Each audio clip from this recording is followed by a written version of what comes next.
Welcome back to the channel. This is Trendy Storm and you are watching second and final part of what if Naruto defeated everyone with his sweetness. If you enjoyed this video, please like, share and subscribe to this channel. Not wasting no more time. Let's start the story. When Hinata signaled Shino, Naruto began to swiftly ascend the west wall for a brief moment. He saw Shino climbing the tower and Hinata running towards the enemy. When he got to the building's edge, he flipped two kunai from his pouch into his hands and leapt onto a corkscrew flip with the intention of landing before his targets. But when he landed, nobody was at the door as they ought to be. He moved swiftly because, until he was prepared to free the hostages, he could not afford to draw attention to the building with all due haste. He moved forward and opened the door as quietly as possible. Naruto had struggled with the idea of killing. He was aware that it was expected of him as a hunter and a shinobi, but the sight that met his eyes wiped away any contradictory thoughts he might have had. He saw numerous young girls in the far left corner, all of them trembling in terror at a big man brandishing what appeared to be a stone hammer as they sobbed. Four women attempted to console them. Horror-stricken eyes were fixed on the far right side of the building, and Naruto's blood ran cold as they followed their sightline. As she fought against the big man on top of her, a young girl roughly his age was thrown to the chilly stone floor without any clothes. He had a disgusting smirk on his face while he fumbled with his pants and looked down at the girl who was crying. For the first time in his life, Naruto felt liquid fire shoot through his chakra coils, and he turned red with his arms spread wide. He took careful aim and willed the little fire to follow his instructions. Sugar poured into his palms and condensed into tight balls, causing his hands to glow red. Then, with a burst of chakra, the jawbreakers both of which glowed red were fired faster than he had ever done. Before they knew it, they were dead. Neither a caving of the skull nor a splatter of gray matter was present. You could see right through to the opposite side, through the lone hole in the rapist's temple and the back of the guard's head as the two fell to their sides. The edges were slightly smoked and charred. The fire in his veins was the Kyuubi, and his anger cooled and he was at last able to understand what had happened. He shook his head, saying that he had people to save and that now was not the time to think about those things. He moved toward the girl who had pushed the corpse away from her and then retreated into a corner. Tears streamed silently down her cheeks as she embraced her legs to her body. She flinched away from him as he reached out. Her clothing appeared to have been ripped off of her body. He took out his spare set of clothes from his pack, which included basic black pants and a red shirt from Tenten's store. She jerked so hard that she tore the shirt sleeves at the shoulder and the pants at the mid-calf. "We need to get you out of here, so get dressed and I'll go help the others," he said, holding them out to her. The girl glanced up at him before slowly reaching for the garment. As soon as her hands touched it, she quickly pulled them back to her chest and looked at Naruto, wearily taking the hint. Naruto turned to assist the others. The women all pushed the girls to the back as he walked up to them, then glared at the hunter in the green outfit. "Stop right there. Who are you and what are you doing here?" called one of them, a short woman with long brown hair. In an attempt to appease him, Naruto stopped holding his hands. "Don't be afraid," he said, tapping his belt where his headband was. "My name is Uzumaki Naruto, shinobi from Konohagakure. Your husbands hired my team to fight these bandits and save you." The women appeared doubtful, but one of the smaller girls hurried forward before they could argue. The girl hugged his leg and remarked, "A real-life ninja came to rescue us," saying, "It's just like in my storybooks." "Yep, and just like in the stories, the hero always shows up right when they're needed." Naruto smiled and gave the girl a gentle pat on the head. "Now come, we have to move. My team should have them occupied. We need to get you out." The women ushered the children together after finally realizing they had been saved. At that moment, the previous girl returned in the clothes Naruto had given her, the pants fitting properly thanks to the size adjustment. She was ready except for the slight way his shirt hung on her slender frame. As the group came together, she was incredibly quiet and practically bonded to Naruto. Once out the door, head for the main gate, he ordered. "Hug the wall and stay as silent as possible. We'll be out in no time." In order to prevent the women from staring at the battle in front of them, Naruto hurried them out the door while hustling the children to the gate. When things took a turn for the worse, they had reached the intersection of the north and west walls. Matsuri, a young boy from one of the cages, called, "Brother." One of the young girls called back. One of the bandits screamed, "Shit! The hostages are running away. If you can catch them, we can use them to escape." The escaping hostages were hurried by three of the thugs who separated from the rest of the group. Naruto snarled, "Shield their eyes." The women nodded and asked the kids to turn away. When the bandit's gleeful expression changed to horror as his blade became stuck in a tiny field of sugar crystals, Naruto raised his arm to absorb the blow. The first struck him with a rusty katana. With a wet plop, sugar poured out of Naruto's other hand to form a drill, which he then pushed into the man's stomach, causing his insides to churn. It was horrifying. The stench of bile and blood permeated the air and choked him. He gazed at the man as his blood pooled beneath him and dripped from his mouth, crystal sugar glistening scarlet in the sunlight. Bits and pieces of him hanging from the open wound in his stomach and his eyes. The horror, the sheer agony in his eyes. He managed to gather himself in time to see the two others bringing their weapons down on him. He went to block, but he knew it was too late. The attack would remove him from the fight. Even though he might not die additionally, being downed here would mean death because his teammates are busy. A blur of indigo and tan brought both to the ground as they were about to connect their blows.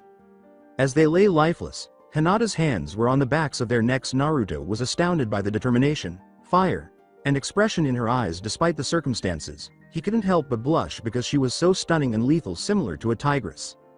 She said, "Are you okay, Naruto-kun?" He swallowed and said, "Yeah, I'm sorry, it's just. I understand, even I didn't have to get their blood on me. I'm sorry you were forced to do that," she said with sadness. "It won't get any easier, will it?" "I don't think so." The arrival of the rest of their team was the only thing that broke the pregnant silence that descended upon them. "The bandits have been eliminated," Shino stated. "We can evacuate at our leisure." "You all performed admirably," Kurenai stated. "If you need to talk about today, know that I'm here for you." After nodding, they turned back to face the hostages, who were all attempting to organize themselves as the women released the boys from their cages. The boys appeared to have been told to murder each other, with the survivor from each cage joining the group. Fortunately, none of the boys pursued it. Despite being denied food and water for days, they persisted. Naruto grinned with joy at the border village's promising future. "Hinata," Kurenai said, "use your Byakugan to find the food stores. We need to get them fed and ready to move." "Hi." Hinata discovered it with ease.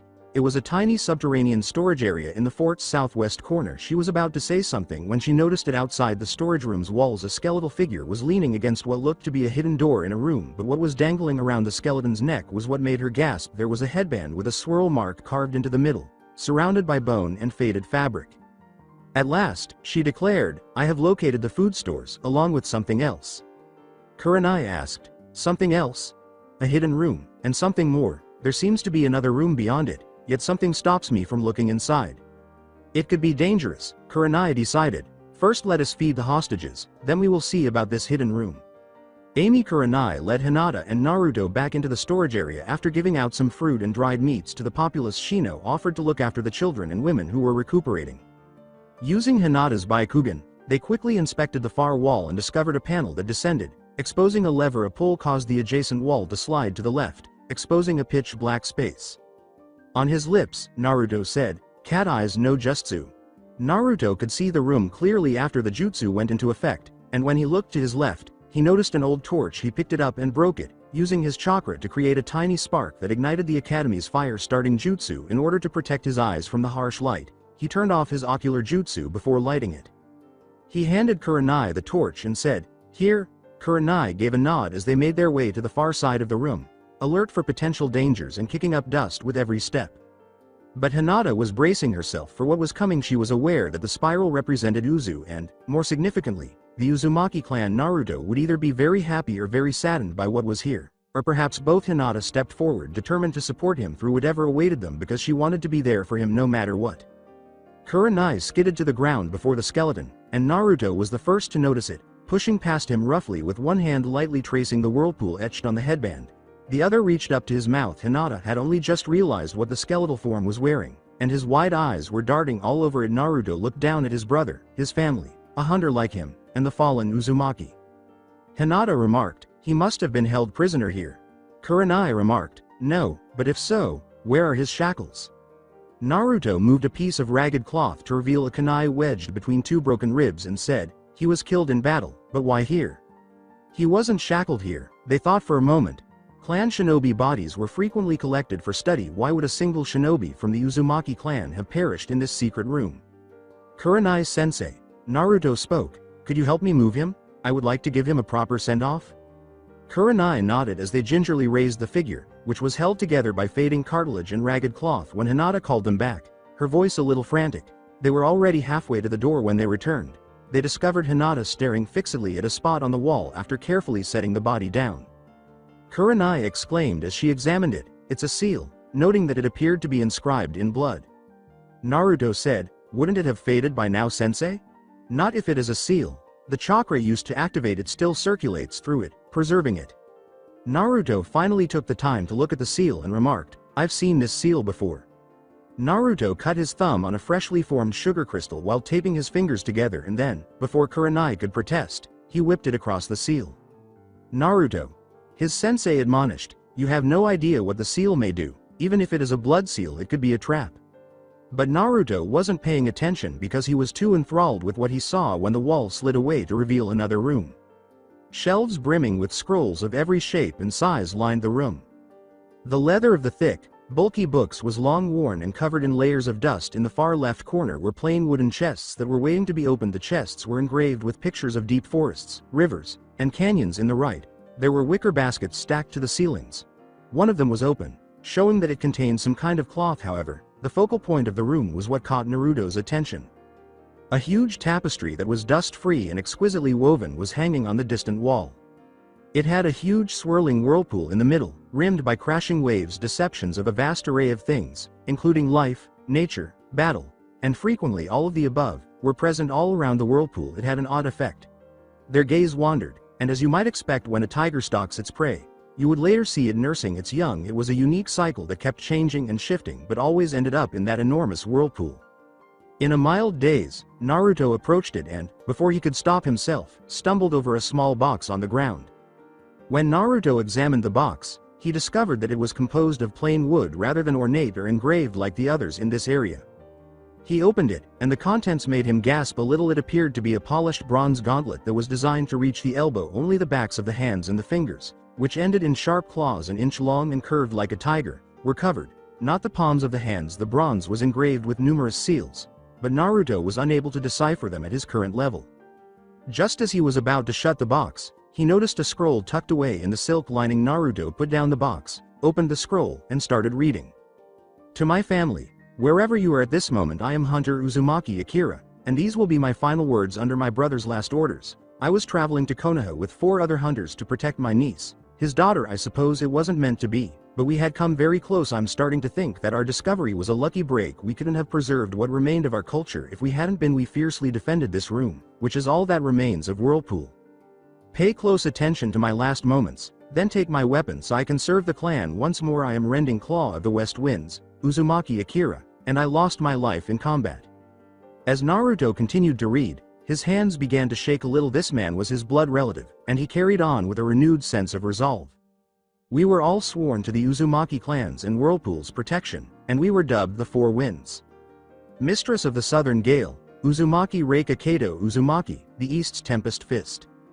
Bard of the Northern Breeze, Uzumaki Kenzo. With the exception of one, they all bravely fought and died alongside me, my family, friends, and fellow soldiers. It all started with Kato, our group's wildcard, who was constantly worried about his younger cousin Kushina. He was in the lead when they attacked. We had dropped our defenses because we were so near our destination. It happened quickly and hopefully without any pain. One moment he was grinning back at us, and the next he was missing his head. Although there are some things we cannot alter, I fervently hope he could have died a warrior's death. We would have also been swept away by their blades if it weren't for Reika and her fan. She unleashed the Southern Gale, a malevolent concoction of wind control and sealing, with a powerful roar as the heat ripped through the nearby trees, displacing their projectiles. The air itself blistered. We had to move because the enemy was getting closer. Even though I desperately wanted to go back to the side of our fallen brothers, Kenzo removed his pipes from his belt, and I've always been in awe of his ability to concentrate on music while fighting. Kenzo was unique among the hunters because he had previously trained as a battle minstrel. Bringing the reed pipes to his mouth, he started to play a ballad about our escape. It was a song of hope to us, and its triumphant rhythm and flowing tones stoked a fire inside of us. Kenzo was undoubtedly putting in extra effort, weaving low notes beneath the upbeat melody like a cloud of unchanging emotions. The low tones would linger and bring with them fear and despair. We would benefit from our enemies' fear if they were to catch up to us. Then we spotted it, a base tucked away in a small clearing. The Suna logo is displayed on the wall, but it wasn't the stone walls, the shinobi lining them with their weapons drawn, or the numbers that were so much larger than our own that caught our attention. The tapestry was once displayed with pride in the home of the Uzumaki clan. As children, we all watched as the pictures came to life with the words of our ancestors, telling the story of our people. Kenzo started playing again, a battle hymn. This time it began softly before rising with pride. It had the sound of breaking waves, drumming, and the voices of my favorite Whirlpool joining in on a farewell song. We feared that they would undoubtedly die and do so gladly, so we dared not bring our summons into this battle. We all knew that retreat was never an option, and as the battle progressed, not a word was exchanged from the corner of my eye. I watched as Kenzo met his demise in front of a sharp wind gust. What gives me the courage to leave this message is the last song he played. I can feel his music in my bones even as I stand in front of death itself. Reika would shout, "Clear the way," while applying the full force of the southern gale. Even though he knew they were going to die, Naruto took a moment to smile because he felt proud of them. He had heard stories about his mother using the battle cry. Clear the way, perhaps this woman gave it to her? Reika reduced their numbers by half by herself. She was like a force of nature. She gave me a quick smile before the light went out of her eyes after being attacked from behind. Fire burned in my blood at the loss of my comrades, and I was the last, and they had me 10-1. These men stood between me and what was left of my home, which was still burning fiercely. I don't remember how I survived, but I do know that one of the shinobi once ran away, taking the tapestry with him. After addressing the others, I pursued him and discovered him attempting to use it to enclose himself in the room. I ran to the door because I couldn't let him seal it. I managed to do so, but not before a struggle in which a kunai stabbed me in the ribs. He staggered up the stairs after I got him back in his side, but I'm positive he's already dead. I write this letter with everything I have left, and when I'm done, I'll seal it inside with my gauntlet. You are either of my blood, Kushina's children, her grandchildren, or perhaps her name has been forgotten for a long time if you are reading this. But not Whirlpool. It runs in our blood and will always be remembered for waiting for you to find it. Everything that we are, everything that we have been, and everything that you will be in the near future is contained in this vault. Fill me too, Uzumaki Akira, the parting glass. Naruto-kun? Asked Hinata with his hands gripping the scroll tightly. Naruto remained silent. Naruto? Hinata gasped as he turned, and she reached out to embrace him on the chest. Out of instinct, Naruto's eyes widened in shock, highlighting the twin streams of glittering tears streaming down his cheeks. He grinned and gave the young girls who were embracing him a hug in return. She whispered into his chest, "You okay?" He laughed and said, "I think so." After a brief period of silence, Naruto pulled away from the embrace. Keyword Naruto. He questioned, Hinata?" She answered, You can let go now," she muttered. "Oh," once more before flushing and running a good distance away. "Oh, I'm sorry, Naruto-kun, I was, Kurenai responded. She was just caught up in the moment. Naruto grinned in acceptance of the explanation, and Hinata nodded. Naruto wiped his face, letting the tears fall to the ground. They were flakes of dried sugar, and Kurenai watched with a hint of amusement. Numerous, sometimes unexpected, facets of his personality were influenced by his ancestry. Kurenai's gaze strayed to Hinata, who was pointing with her fingers. While flushed, she would need to discuss her crush with that girl. "Kurenai-sensei," Naruto asked, "could you please bring my great-uncle's remains above? I need to prepare for his departure, as well as that of his comrades." Naruto went out, and Kurenai nodded. Naruto ascended the stairs leading from the secret storage room. Orange licked at the tops of the trees, and the sun was lowering in the sky. As Shino watched his friend rise from the room below, he said, "Naruto." Naruto said, "Shino, what did you find?" After a moment of hesitation, Naruto grinned and said, "Whirlpool, what's left of it?" Shino gave his friend a happy nod. "Shino, could you help me with something?" When Shino asked, "What is it, Naruto?" "I am going to go prepare for a funeral ceremony," he stated. "If you could please prepare a funeral pyre." "I would be honored," Naruto grinned as his friend got right to work. "Thank you, Shino." Amy, after saying a few brief hellos to the freed kids, Naruto withdrew into the forest. The previous girl, still dressed as he was, had embraced him briefly before running to the older woman's arms for protection. With a sigh, Naruto swiftly pricked his finger and performed the necessary hand signals. Then Saku emerged in a puff of smoke. "Saku," Naruto said before he could speak, "please request that Moko-sama gather the personal summons of those known as the Four Winds for a funeral ceremony. I will summon them under the name Four Winds." Saku gave a firm, "on it," response before vanishing. Naruto then started gathering wood for the pyre. He wanted to contribute even though he was certain Shino had already started. Naruto returned to observe the funeral pyre being built outside the fort beside the river. After he had gathered as much wood as he could in his hands, as he started assembling the fort out of his wood, Naruto gave Shino a nod, taking a bundle in her hands. Kurenai walked toward them. Hinata trailed behind her, leading the group of freed hostages, and she held what appeared to be fine white silk delicately. Naruto discovered that Kurenai had wrapped the bundle in silk from the room and placed it on the pyre, revealing his uncle's remains. "I know you probably wanted to do this privately, but we can't leave them alone," said Kurenai. As Naruto put it, "It's okay, sensei, I don't mind that they see." Before lighting it, Naruto wrapped a piece of cloth around a stick of wood he had taken from the pyre. He gave Hinata the freshly constructed torch, which she accepted with a smile. After that, Naruto left the pyre.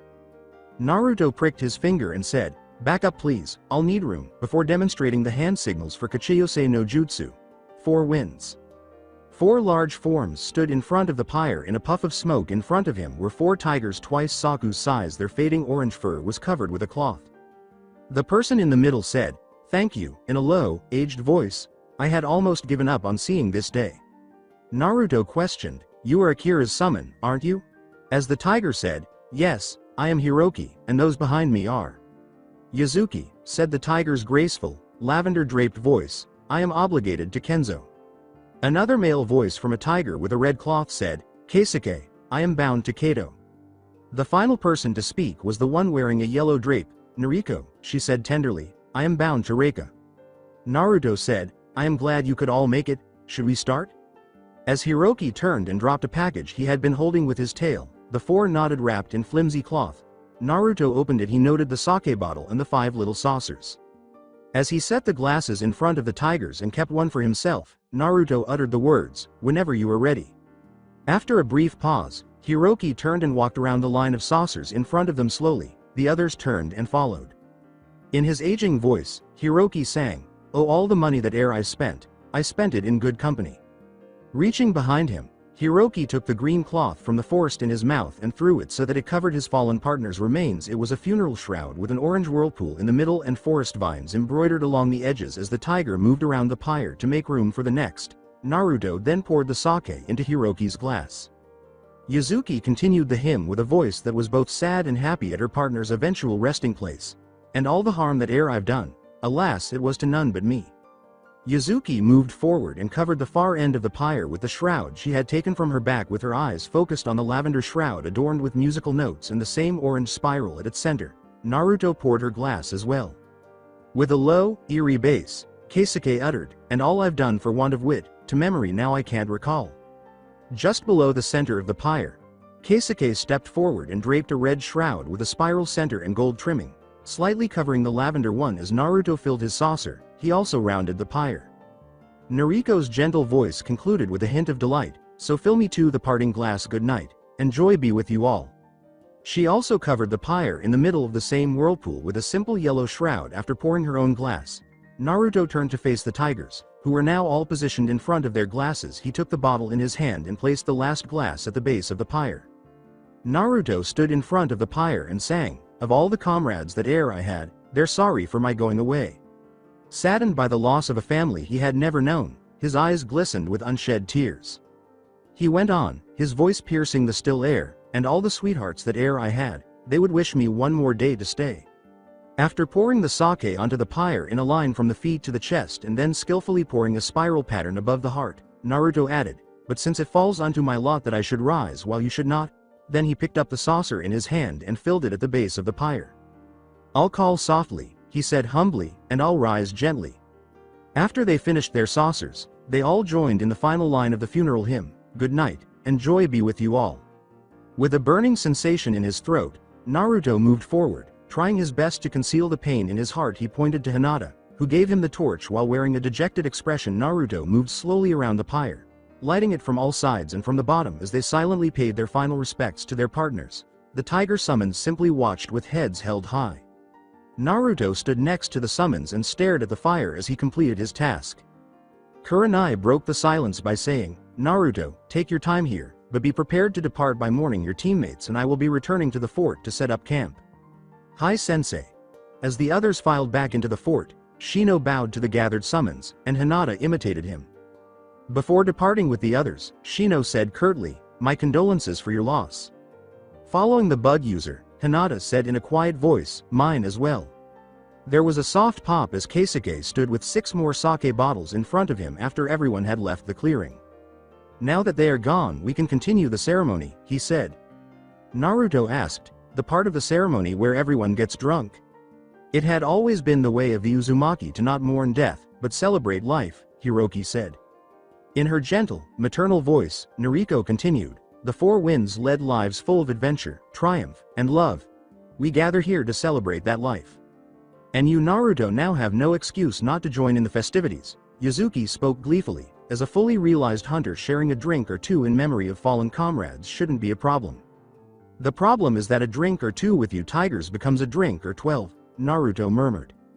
Keisuke tipped his head back to down a bottle in one sitting and remarked, I see no problem with this fact. The only problem is the silence. Yuzuki sighed. I miss Kenzo's music, he always livened up the dullest of days. Not just Kenzo, Noriko said with a wise nod, music was always present in Whirlpool as a whole. As he gave in and poured himself a saucer, Naruto remarked, Mother said that in her letter, she recalled the music and the festival at the summer solstice as the two main aspects of Whirlpool. Keisuke yelled, now that was quite the party. Yes, it was. Yuzuki smiled. Why, I remember that year Kato convinced Kenzo to use his music to attract women. Noriko laughed and said, Reika was far from pleased with that. Naruto learned more about his family that night than he could have ever imagined, so he was happy to refill his saucer and listen to the elderly cats reminisce when he knew that the vault likely contained the answers to all of his questions. The warmth in his stomach matched the warmth in his heart as they drank the night away. He grinned and laughed with the summons. Amy, when Naruto sealed the great tapestry, the last component of the vault, inside its own scroll the next day, he was grinning following his inventory. He was genuinely ecstatic about the contents of the vault scrolls on everything from clan history to Whirlpool's overall history are arranged on shelf after shelf, books on everything from medicine to weaponry.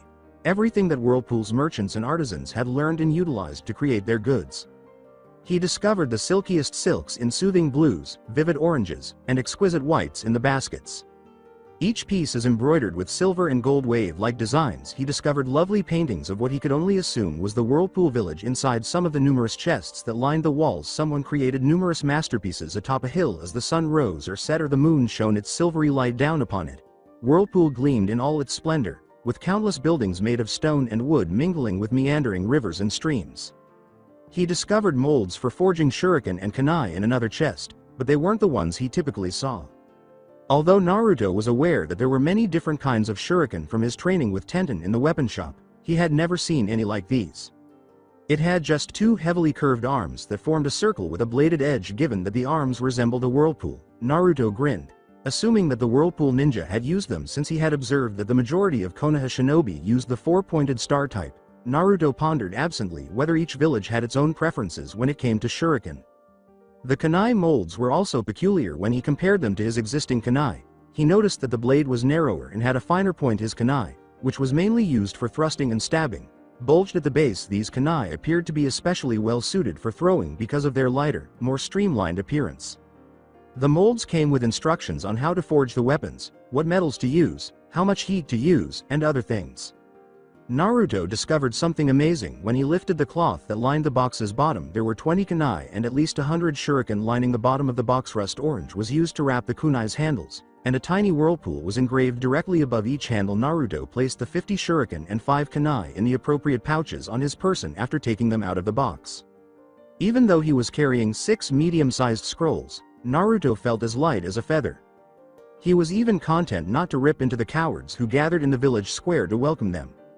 As the children returned home for some much-needed rest, the women shared heartfelt reunions with their husbands, with the exception of a few orphan girls pushing a distressed young lady in ragged red clothes in the direction of the shinobi group. The younger girls all ran away and hid behind a nearby building to watch when she stopped in front of them. The 4 shinobi were staring expectantly at her, but the girl turned away from them. She eventually found her voice.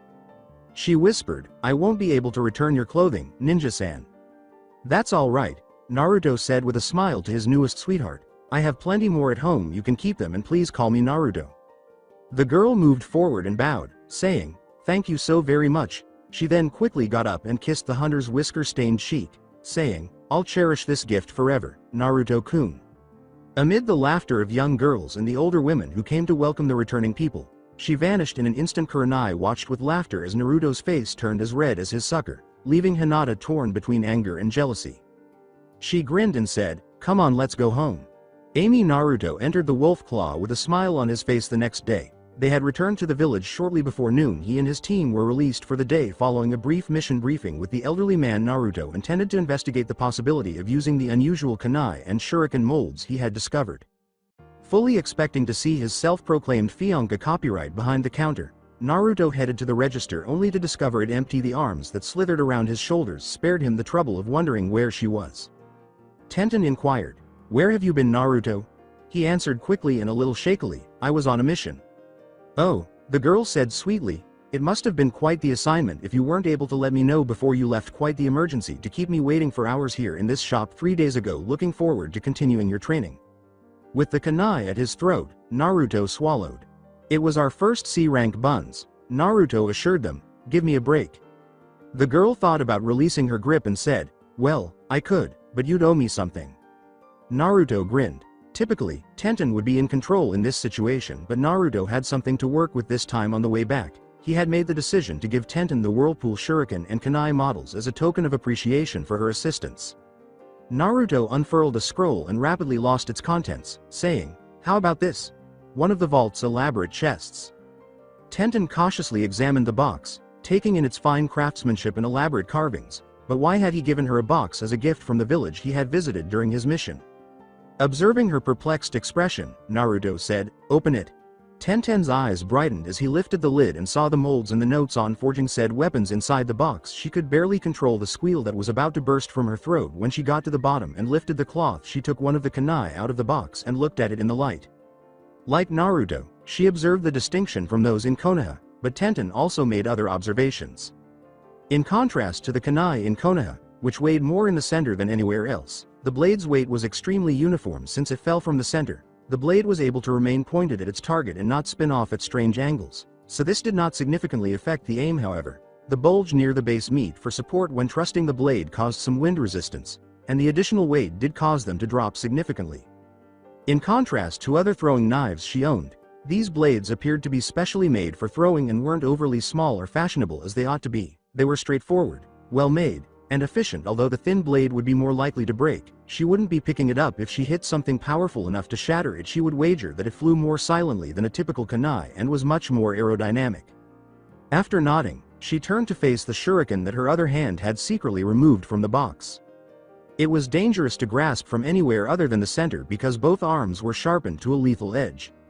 Tenten praised the fact that this shuriken had no center hole. In contrast to others, she believed that small shuriken's center holes were, quite simply, pointless. Since the center is the only place to get a spin on the larger models, she could see why it was necessary for the smaller ones. The central hole interfered with the normal flight path, and the wrist is where the spin originates. Additionally, it increased the weapon's throwing noise significantly. She turned back to the weapon and noticed that it was much thinner than a typical shuriken.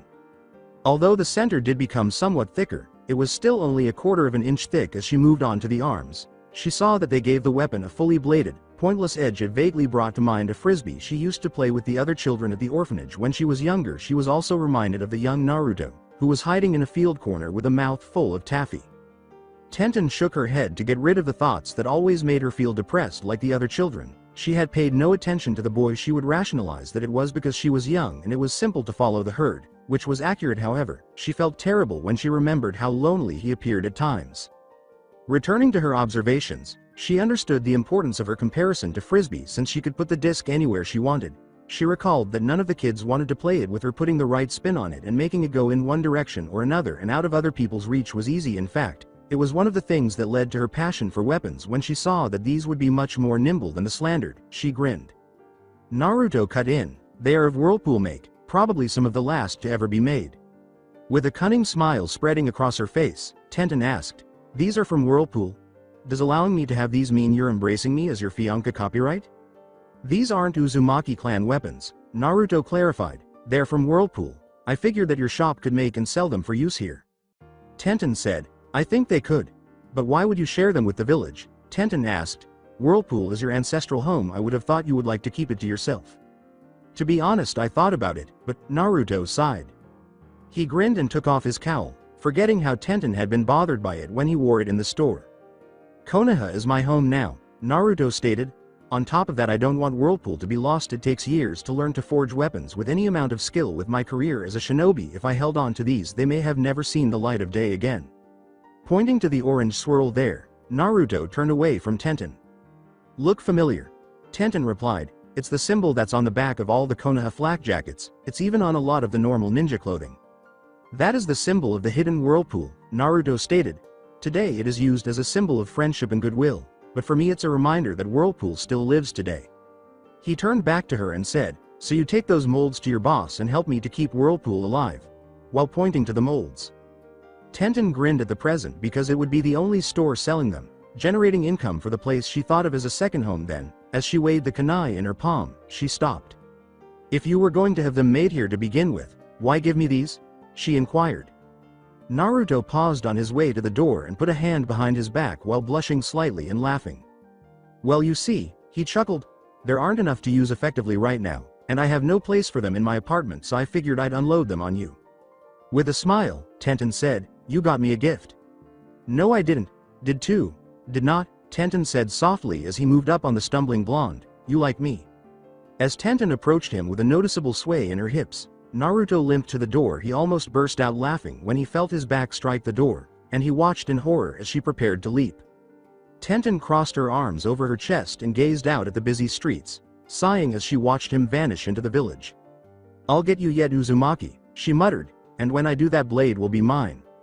A tiny voice next to her said, "So that's it." A young girl, who appeared to be Haya, was leaning against the shop's wall. Her lavender eyes were nicely framed by her dark blue, Heim-cut hair, and she wore a cream-colored jacket with a fur-lined collar.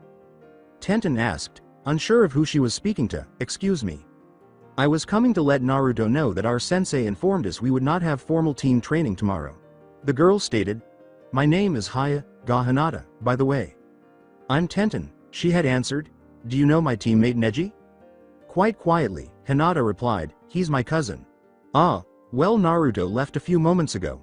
Before hesitantly turning to face the older girl, Hinata said, "I know. I wanted to ask you something." Tenten said, perplexed as to why this stranger wanted to question her but cautious of listening ears. "Well, you should come inside then." Tenten rounded on the smaller girl after they had entered the shop and shut the door behind them. She asked, "Now what is it you'd like to ask?" She started to look away. She said, "How do you feel about Naruto-kun?" The question surprised Tenten, who started to respond but ended up coming up empty-handed. "How do I feel about him? He was a bit of a goofball," she realized, always eating his candy and grinning maniacally. He did have a serious side, though, such as when they were learning forms or sparring. When he was successful in his training, he would thank her as though she had given him a gift, and he was always quick to praise her abilities. He was merely a tool to achieve her original goal of the Uzubo-do. She had witnessed what had happened to the girls in her class who had fallen in love with Neji, so she had no romantic aspirations. She only wanted to be the best kunoichi she could be, and she never wanted to neglect her training. She believed that romance would only cause obstacles and be a hindrance. She saw an opportunity to realize one of her biggest dreams when Naruto appeared in exchange for the Uzubo-do. She would pretend to be a wife and perform all of her responsibilities. She discovered that he wasn't the worst person she could have been bound to. After training with him and getting to know him, he worked hard and was kind, and he would be a strong ninja if she had any say in the matter. She even found herself considering the possibility of helping to establish his clan. It would mean something to be the matriarch of the new Uzumaki clan. Therefore, being his wife wouldn't be as horrible as she had imagined, even if her objective was still the Uzubo-do. Tenten remarked, "He's a great guy, I like him." Hinata inquired, "So, you want to be with him?" "What?" Silently, Hinata replied, "You want to be with him, as in, to be his girlfriend." Tenten said bluntly, "No way." Hinata stammered, What? Being someone's girlfriend would just be a hassle." Tenten stated, "I'll marry him when he finally accepts me. Then when I retire I'll have his children, but being in a relationship would get in the way of my ninja career." With her emotions raging, Hinata gazed down at her feet. This girl suspected that she only wanted Naruto's family weapon, so she didn't want to love him. She had never been so furious. Her more reserved nature tempered it somewhat, but for the time being it was sufficient to boost her self-esteem. "So you just want him for the Uzubo-do?" Hinata said coldly. "At least I know you're not a threat." Tenten snarled, "What was that? You have no feelings for him?" Hinata stated, "I know enough about him to know that he wouldn't allow himself to be roped into such a loveless relationship." Tenten exclaimed, "Oh yeah, so why did he give me these weapons?" "As a way to thank you for the training," Hinata supplied instantly. "He has been trying to think of a way to do it for a while now. He even asked me for help." Tenten snapped, "What's it to you who he is with anyway?" Hinata blushed a little and said, that is to say." Tenten grinned and said, "So that's it? You have a slight crush on him, don't you?" With her cheeks burning, Hinata remained silent. "I have some advice for you then, little girl," Tenten said. "Forget him. You're better off focusing on your training. I won't let my dream slip away for some schoolgirl crush. And I won't let mine slip away for some gold-digging hussy, Hinata said, clenching her fists. In shock, the mousy Gaw immediately covered her mouth. She stumbled. I'm so sorry I didn't, Tenten snarled. If that's how you want it to be, then fine, it's a fight. After staring, Hinata grinned and nodded, saying, fine. When Tenten saw the Gaw girl going for the door, she reached for a sword on the wall. Are we running away? She asked in jest. Hinata grinned as she stood at the door. The woman replied, no, I'm just getting a head start. Tenten's eyes were filled with confusion. I won't lose to someone like you in the battle for Naruto's heart, Hinata chuckled as she left the store. Tenten pondered the girl's words while staring at the door with a shocked expression on her face. She walked behind the counter with a smirk on her face. She discovered a clipboard and a pencil by reaching beneath the desk. Her writing at the top read, Operation, First Date. I won't lose either, Hinata. The next day, at noon, Naruto woke up. As he lay on his den floor, numerous books and scrolls were spread open around his prone body, and the sun was peeking in through his window. He had devoted a significant amount of the night to thoroughly studying the numerous books and scrolls about Whirlpool's history, culture, and Uzumaki clan customs. He also had time to examine the majority of the chests and baskets in detail. It was discovered that some of the ones that were supposed to be light €1, filled only with silk and embroidery €1, were heavy with elaborate glasswork. He dug deeper into the chest and discovered that the numerous vases and marble and crystal statues were shielded by the silk and delicate tapestry inside tea sets, engraved plates, and even one that contained some of the most exquisite jewelry he had ever seen. Notes and instructions on the nuances of the art form used to create each new piece of expert craftsmanship were included. The scrolls of traditional song and dance taught him. He laughed heartily at the irony when he discovered an old pan flute made of sugarcane. His initial idea was to learn more about the battle minstrels that were mentioned in his uncle's letter. He discovered that the development of the seals needed for the instruments was a trade that was passed down in the strictest of confidence, much like the knowledge about the hunters. Nevertheless, he discovered that the majority of his clan's history was preserved in song after reading about their numerous victories and struggles. Songs that capture the essence of love, grief, and war. He read about their interactions with the nomadic clans in the present-day river country. He read about the village they helped create and the numerous friends they made. He read about the conflicts they engaged in, the people they lost, and the numerous difficulties they encountered. But every song, no matter how depressing, had a bright side. There was always tomorrow, the promise of a fresh day. Regardless of how dire things were, the understanding that numerous voices came together in song at that precise moment to honor the sacrifice made by those who had died. The call is so strong that the gods themselves listen to it, and people who have been dead for a long time respond by raising their voices in response. Whirlpool, as one, always as one, flowing toward the same goal. As he got up from his spot on the ground, still wearing his hunter's attire except for the cowl, Naruto grinned to himself. He hurried to the shower and, after getting clean, changed into one of the ocean green outfits he had received from Tenten. While he was putting the books and scrolls back where they belonged, he concealed a small leather-bound book of traditional Whirlpool songs in his pouch. He smiled as he carried a medium-sized wooden box that was engraved beneath his arm. His cousin's birthday was September 1st. He started to question whether she would like her gift as he left the house and headed toward the closest liquor store. Tenten grinned as she reviewed her plans. She had returned to the shop to review them after working out in the morning. She reasoned that it was infallible. All she had to do now was locate the blonde-marked whisker in question and set the trap.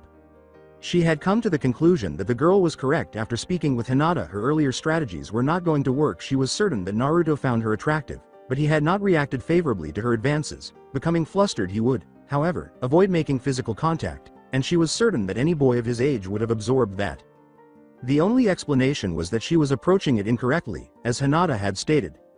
He would never accept her on the basis of their playful physical relationship alone without getting to know her. He would not marry her because he didn't feel at ease with her. She believed that after winning him over, she could persuade him that it was foolish to continue a relationship at this time, that when the time came, she would assist in continuing his line. She would offer him herself in exchange for the blade. She had seen the contented faces of young couples, and she secretly wished she could rebel the affection that older married men and women have for one another. A part of her questioned whether she was a monster for trying to deny Naruto the opportunity at that moment and for depriving herself of that opportunity. She also wondered what that felt like. However, the squealing mass that made up the majority of the females in her graduating class still overshadowed it. No, romance would only cause problems. One of the best kunoichi to ever grace the Hidden Leaf Village, she would not be weak. Nevertheless, that small piece of guilt sank deep into her heart, where it would only linger for days to come.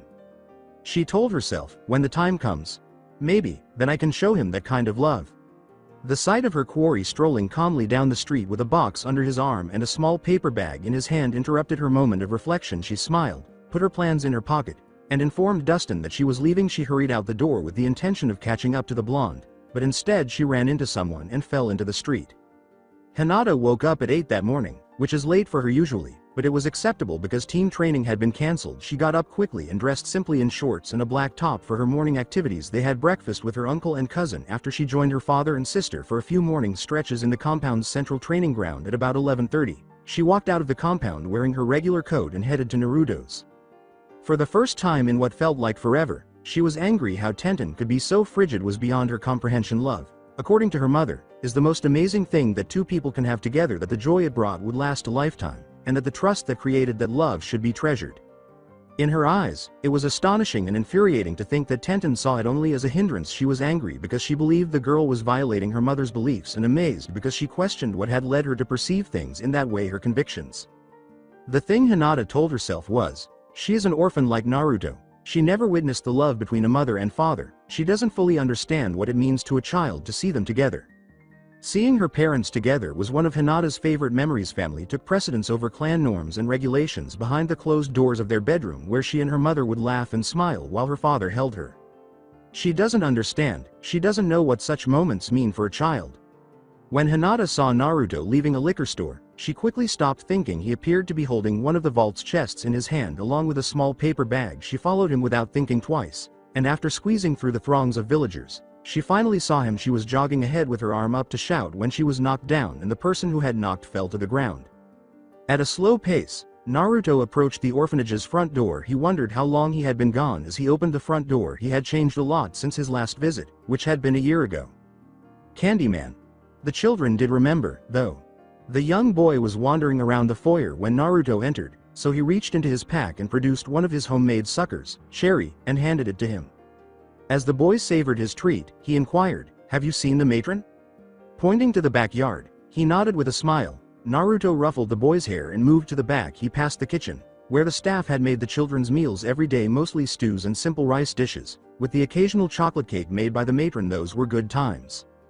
The sound of kids playing hit him hard. As soon as he stepped out the back door, the younger ones were playing tag, swinging on the swing set, and climbing the jungle gym, and he could see them all running around. Some of the older children were challenging one another to races, while others were off in different corners conversing or playing card games. Even fewer were hurling blunted kunai at paper targets in a fenced-in area.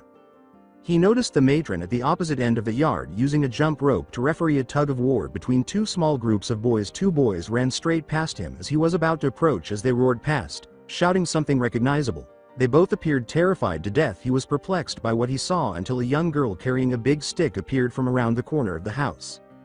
"I'll show ya," she exclaimed, holding a stick high. Naruto yelled, "Whoa," and grabbed the girl by the stomach as she passed. The numerous strangely shaped lumps he felt beneath her shirt startled him, and he chuckled to himself when he realized they were mostly made of sugar. Perhaps she was pursuing them because she was smuggling candy. Did they not cover the cost of her merchandise? The girl angrily exclaimed, "Hey, what gives? Let me go, those jerks have to pay." Instead, Naruto said, "So I was right," and put the girl down after removing her stick. "They stole your candy and didn't trade anything for it?" The girl's little round face looked adorable when she pouted. She gave in and said, "No." "Then why were you chasing them with a stick?" he inquired. Her words, "They made fun of my hair. They said it was like cotton candy." Naruto paused to observe the girl.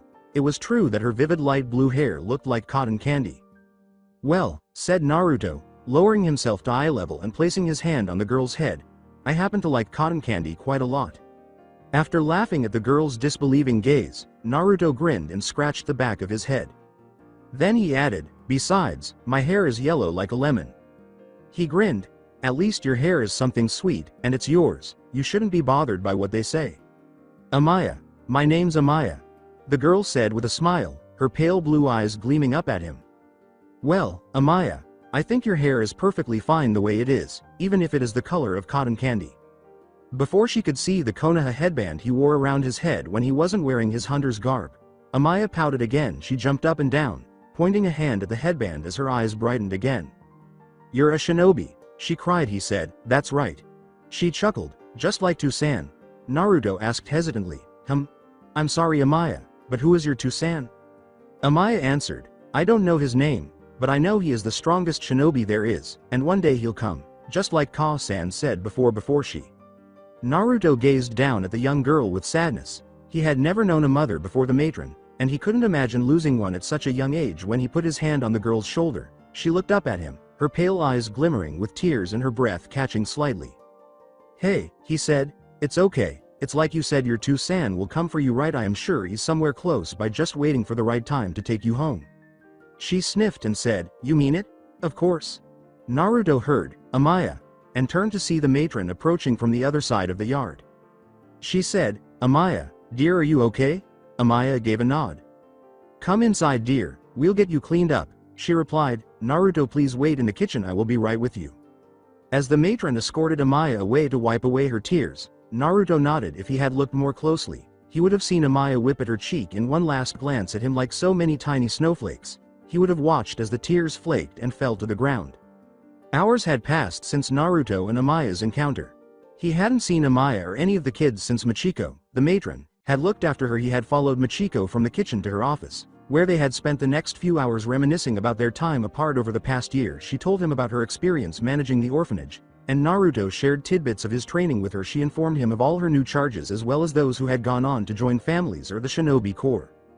The engraved wooden box Naruto had brought with him was then offered to her. She had touched the exquisite red silk inside and gasped at the craftsmanship when she saw what said silk contained.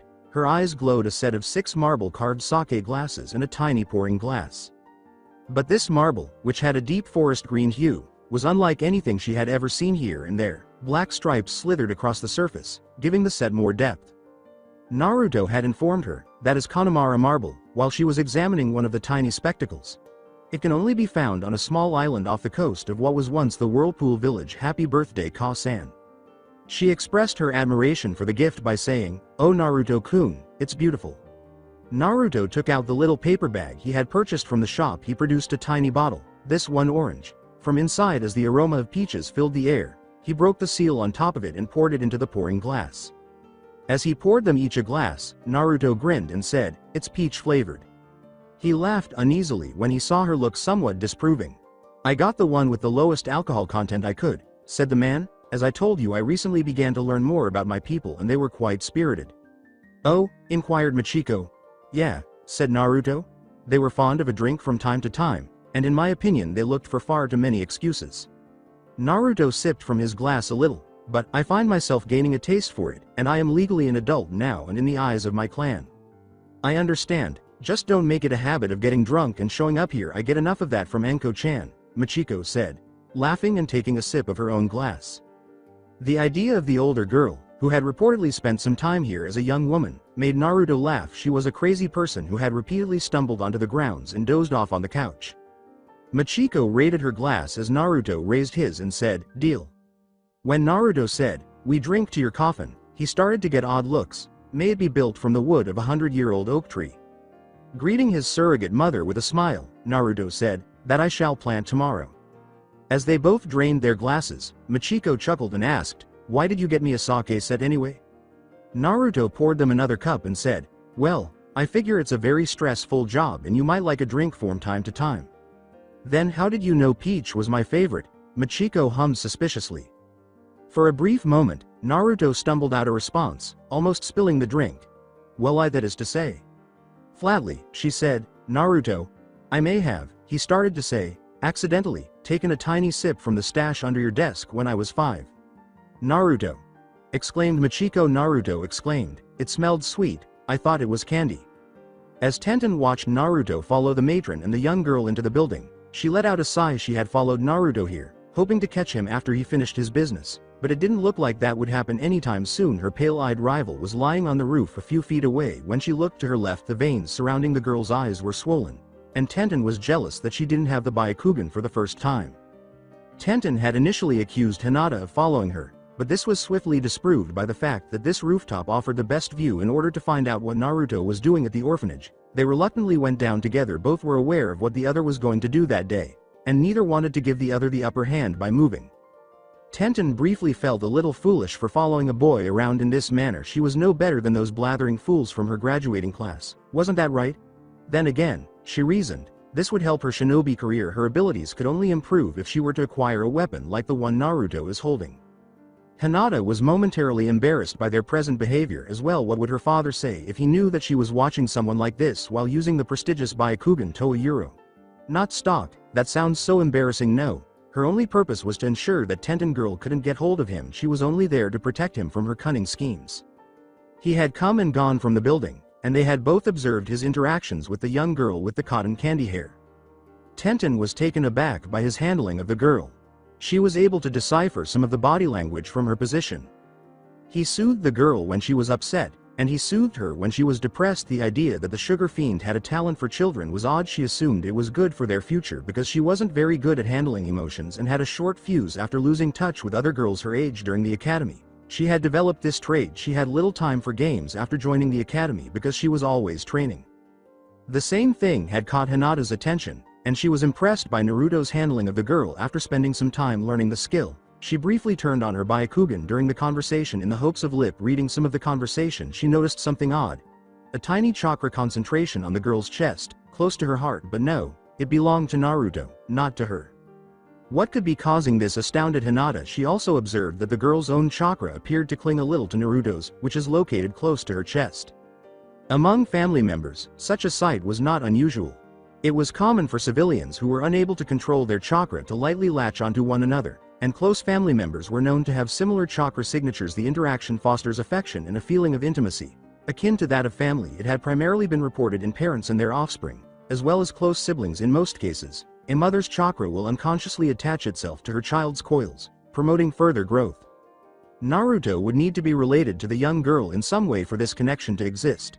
He would probably be a younger sister, or, if his mother was a twin, a cousin. In any case, she made the decision to file it for later so she could be sure. She was careful not to give him too much hope. As Naruto entered and took a seat to wait in the kitchen, Hinata observed. Although she was still curious about the bag and the box, she chose not to investigate them at this time. A slight cough interrupted her, but she was happy to wait it out. Tenten was looking at her when she said, "Can I help you?" "Could," Tenten said in a low voice. "You let me know what is going on inside." Knowing full well that nothing was happening inside yet, Hinata grinned. She questioned, "Why should I do that?" Tenten snarled, "Because it wouldn't be fair otherwise." With her gaze fixed on the orphanage, Hinata said, "You have no business saying what is and isn't fair." Tenten glanced back at the house and winced a little. He must have brought one of the whirlpool chests because of the importance of whatever was happening there. His brief encounter with that girl had already given her some information, so she might be at a disadvantage to Hinata if she didn't know what was going on inside Tenten's side again. Sometimes, in order to guarantee victory, sacrifices had to be made. Tenten said, "Hinata, first, we both know what the other had planned to do today." Though she blushed a little, Hinata nodded. "Look," Tenten went on, "I know we have entirely different ideas about this, but we each deserve a fair chance, agreed?" Hinata searched for any sign of dishonesty as she gazed into the girl's chocolate brown eyes. She could tell that Tenten was serious about pursuing Naruto, even if her motivations weren't the most charitable. Because the girl met her gaze with unwavering eyes, Hinata nodded, sure that her true emotions would triumph over Tenten's ambivalent ones.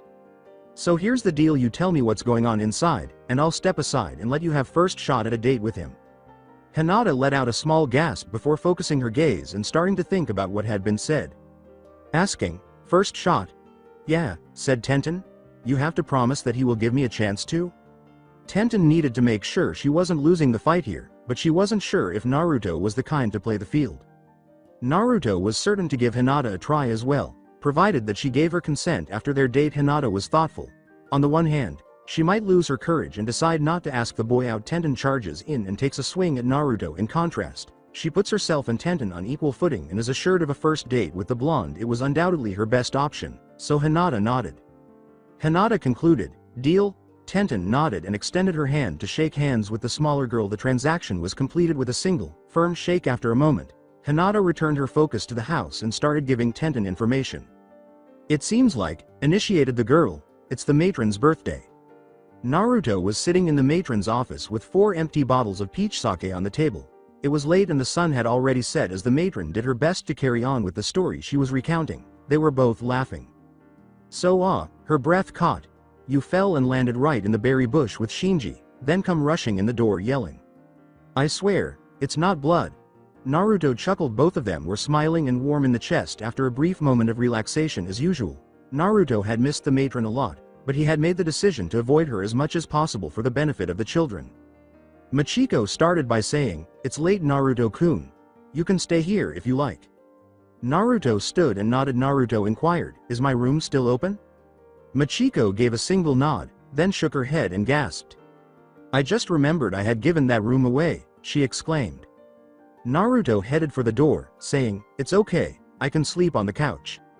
Machiko trailed behind him, determined to get the buzzed boy some bedding. Upon arriving at the door, they were met with an unexpected sight. Unexpected for Naruto. Amaya was standing in the doorway. Her bright blue hair already out of its typical ponytails and splaying down her back. She was wearing a well-known shirt that was much too large. The chest featured a spiraling red leaf symbol on a white garment. She rubbed her eyes with her right hand as it reached her knees, and the broad hue hung around her left shoulder. The girl said glumly, her eyes heavy, "I can't sleep." It appeared that he had left some of his old clothes in his room, which was a sight Naruto had never seen before. As the matron moved to take the young girl to bed, he gave her a smile and raised a hand. He declared, "I'll handle this, Ka-san, it's your birthday, you go get some rest." The young girl accepted Naruto's hand when he extended it, recognizing him as the kind shinobi from earlier. "Now, let me to your room and let's get you to bed," said Naruto. After giving him a sweet little yawn, the girl led him through the hallways, up the stairs, down the hall, and down a familiar flight of stairs to a tiny room with a single bed and a small window, his chamber. Grinning, Naruto escorted her to her bed and pulled back the covers. She climbed in and was securely tucked in, evidently too tight. The girl squirmed a little before laughing when Naruto wouldn't let go of the covers. He let them go after a little while, and the girl settled in. Her nose was barely visible through the rust-orange blankets as she nestled into the bedding. Well?" she asked. "Well, what?" was his response. The young lady sighed. Amaya said, "When I can't sleep, the matron sings to me." He inquired, "Ka-san sings?"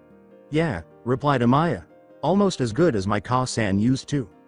Naruto turned to face the girl, whose eyes had become more lifeless. Since she was only a young child, it was understandable that she was still in a lot of pain over the death of her mother. Naruto reached into his pouch and took out the small book that was bound in leather. He took a moment to turn to the appropriate page and then closed the book. After looking at it for a while the night before, it had deeply affected him. He had read it several times. He adored the matron, but he secretly wished his mother had been present to sing to him. He still wondered what it would be like to have a mother. With a sigh, Naruto started singing. "Over in Old Whirlpool, many years ago, my mother sang a song to me in tones so sweet and low." As he crossed the room to gaze out the window, Naruto grinned at the girl's shocked expression. Just a simple little ditty, in her good old Whirlpool way.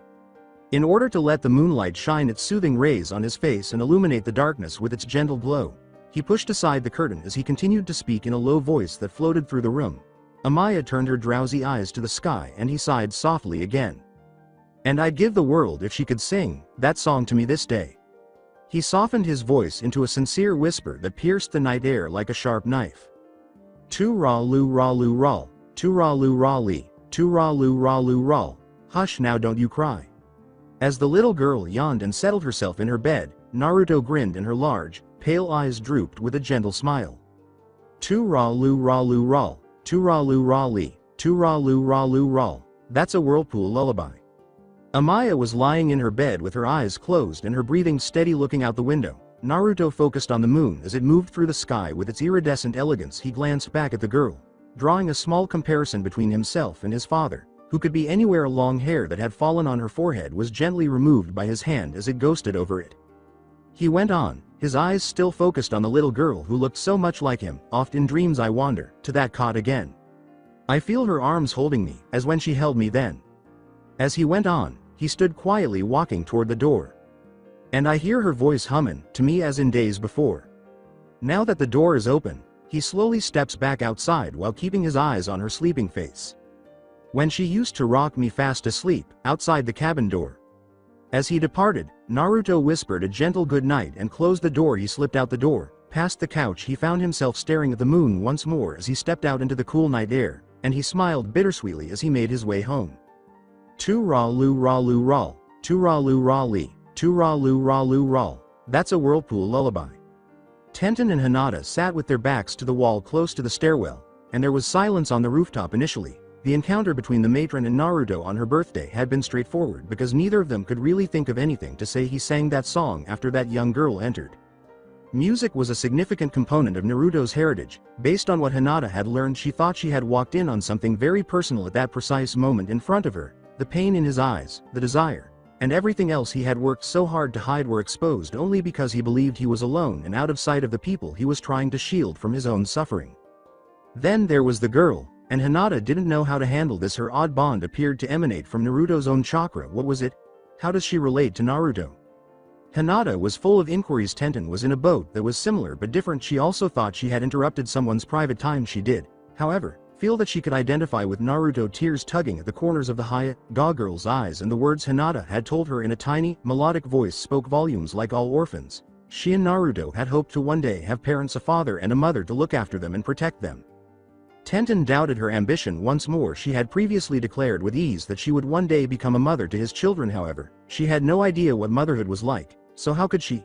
Yes, the matron was present, but she had witnessed the happy couples on visiting day. Unlike Naruto, as they departed with them, leaving her behind, she had witnessed them pick up one of the other kids, and the loving expression in their eyes. She couldn't just declare she would become a mother. Being a mother required you to be a constant source of love for your child. Love was a pointless thing that only made things more difficult, but she needed love in order to be a mother to Naruto's children. She needed love in order to accomplish her goal. However, love would slow her down and dull her blade, but was that really necessary? Tenten had much on his mind. 2 weeks had passed since Naruto's visit to the orphanage, and he was perplexed by the behavior of some of the residents. Tenten and Hinata are these individuals. He still hadn't figured out why they had been acting strangely for the past few days. Shino, who was always perceptive, was clueless as to what might be troubling them. Though she was still very different from the person she used to be in the academy, Hinata appeared to be much quieter than usual. Sometimes he would catch her watching him with her Byakugan, and she would instantly turn away when he looked at her. She would occasionally inquire about his family, but her inquiries were less inquisitive and more probing, as though she had something to prove. It was strange that Tenten had not been her normal flirtatious self. She would perform adequately during their training and remained a committed, industrious worker. She simply wasn't her usual self, though, and the spark seemed to have vanished while they were filling out their forms. He would catch her glancing at him from the side, and if he was not mistaken, she appeared a little down. Training for the collective genin, however, had gone smoothly. With practice, Naruto was able to create seals using his sugar as a base, demonstrating his mastery of seal work. Like he would with the seal itself, he would form a crystal in the shape of the seal and then channel chakra through it. It worked for basic suppressor tags and low-grade explosives, but because of the intricacy of the seals, he was unable to do anything too complex at this time. They were really hard to form from sugar crystals. Furthermore, Tenten had finally decided he was prepared to use the Uzubordu in combat. Although Naruto was thrilled, he chose not to disclose it just yet because he knew that having the choice was a huge advantage. Shino had been studying some very powerful genjutsu from Kurenai. When activated, they were much more potent than his straightforward little illusions, but they did require a little more setup. In addition, he had begun developing his own special genjutsu based on his insects. Shino came to terms with the fact that creepy crawlies were disliked by most people. He would take advantage of this. Hinata finally managed to get the Kaden moving at a speed that was effective in combat, but she was exhausted after several uses and was unable to hold it for more than 4 seconds. From then on, she would have to focus on strengthening her chakras and endurance. Nevertheless, she was ultimately able to demonstrate the benefits of her covert project. She had been trying to adapt the Jayuken to suit her needs. She adjusted it during the past month and the majority of her final academy year because she felt it was too rigid for her smaller, more flexible frame. The fact that she had advanced so quickly was nothing short of amazing without undermining the form itself. The small changes made it easier for her, and with enough tinkering over the years, she might create her own unique style. With the aid of the Uzumaki weapons they had started forging, Tenten had found herself crossing a threshold she believed she had struck for some time. She discovered that the shuriken was much easier to maneuver in the air and required less effort to guide into a target's blind spot. She had the ability to toss them short, wide, or even around a man's right shoulder and strike his left shoulder. Additionally helpful were the kunai, which flew more silently, quickly, and straighter than anything she had ever handled in the field of ranged combat. They gave her a significant advantage. A badger-masked Anbu approached Naruto and his group as they were preparing for some active combat training in their training area. Calmly, "Teammate?" he asked. Kurenai curtly replied, "Yes. You have been summoned before the Hokage for a mission. Please make your way to the tower with all due haste." The man then vanished through Shunshin. Kurenai called, "Well, you heard him, team, let's go." In the tower itself, Team 8 stood at attention in front of the Hokage. It was deemed extremely important that a mission be issued from the tower rather than the mission office. Kurenai was afraid that this might be the exact task she had been waiting for as Assassination Squad 8. This was their first mission. 5 days ago Squad 7 was sent on a simple protection mission to the Land of Waves, Sarutobi said. The client, a bridge builder, lied about the mission parameters, and a normal C rank became an A rank mission. The missing nin known as the Demon Brothers attacked first and were dispatched. The second attack was made by one Momochi Zabuza, these missing nin having been hired by Gatu, a corrupt businessman looking to exploit the country of Wave. It appears that the mission took a terrible turn, and this Gatu was bad news as well. Kurenai gasped at the name. Hitaki Kakashi, the team's Jonin sensei, was able to fight and defeat him, but he was saved by an accomplice masquerading as a hunter nin. Though a little concerned for Kakashi, Naruto dismissed it to concentrate on the briefing.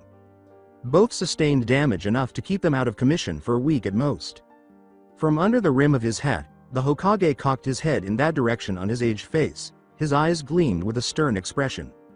He started, "Your mission is this.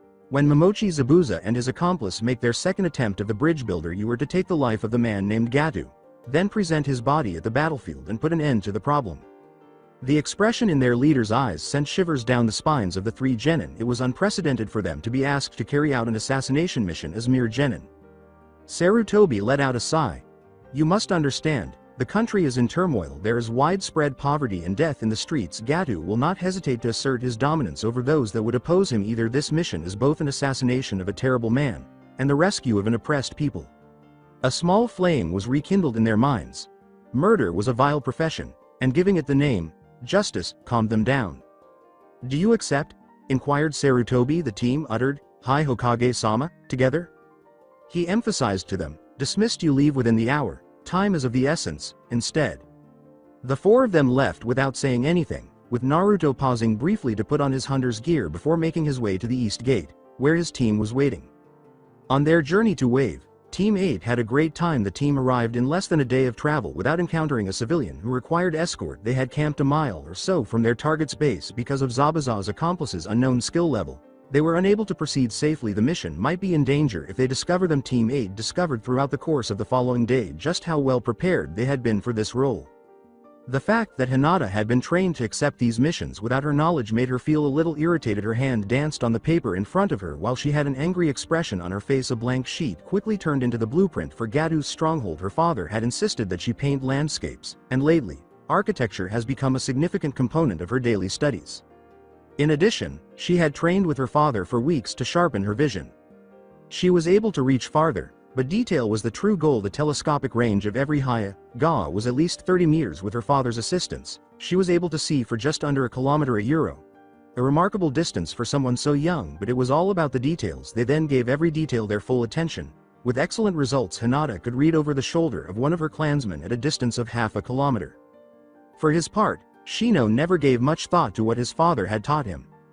He believed that he needed to know everything that was taught to him. Shino fulfilled Aburame Shibi's request to perfect the use of a highly skilled clan jutsu scroll. After he presented it to him, at the moment, he was seen sitting quietly on the ground with his arms by his sides and his legs folded. The Kikai bug with the same eyes that was guiding a group of beetles to a pre-made trap, and the dim yellow glow of compound eyes behind his shades would be the only things off. From the beginning, Naruto was aware of his purpose. He had a target, and he was a hunter. Nothing had ever stopped his ancestors from pursuing their prey, and nothing would stop him. He would search the earth for them, and neither hunger nor exhaustion would dull his senses or slow his pounding legs. Hunters were known for their patience.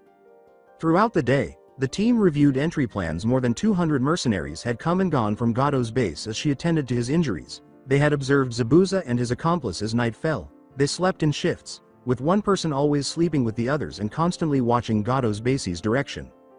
It appeared that their target was making his move at noon. The next morning, Naruto discovered numerous markings in trees. While inspecting the area around their camp, he had noticed similar markings on Tenten's training logs. After confirming that the tracks did not lead to Gato's base, Naruto followed. A quarter of a mile later, he saw 2 men with katanas moving through the forest at a slow pace. "Waraji," said the smaller, white-haired one wearing a beanie cap. "Quit cutting up the forest, we're late as it is." "I can't help it, Zori," said the taller one, who had an eye patch and tattoos and was shirtless. "When I get like this I just have to cut something up." Naruto refrained from shivering as the man slid his dripping tongue along his blade. These individuals were the worst. A euro butchers. those who enjoy slicing innocent flesh with a knife. These were the only men Naruto had ever heard of, aside from his occasional summons. Additionally, from terrifying tales narrated by seasoned ninja back when the academy hosted outside speakers, there was nothing that could have prepared him for the man's sadistic joy, for the look of utter joy and anticipation for the pain and suffering of others on principle.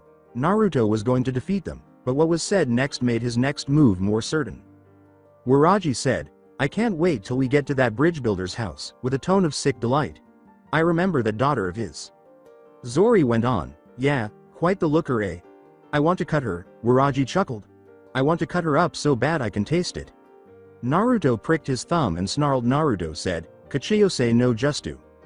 On the branch next to him, Saku materialized in a puff of smoke. His keen eyes scanned the scene a few yards away. "Saku," said Naruto, "the one with the hat is yours, and don't hold back." As they both dropped to the forest floor, Saku gave a nod. Morals were never a big concern for Zori. He participated in killing, raping, and pillaging with a smile on his face. Nevertheless, Waraji continued to frighten him. However, Zori remained silent about it. His intimidating presence was sufficient to get them both hired over more qualified candidates, and Waraji opened doors for him as long as the man could do as he pleased. Zori could smile and put up with his insanity. They resumed their journey to their assignment after Waraji concluded his brief tirade about carving the bridge builder's daughter, but there was a miss. Waraji ignored it and continued to walk with his savage smile, but Zori stood out.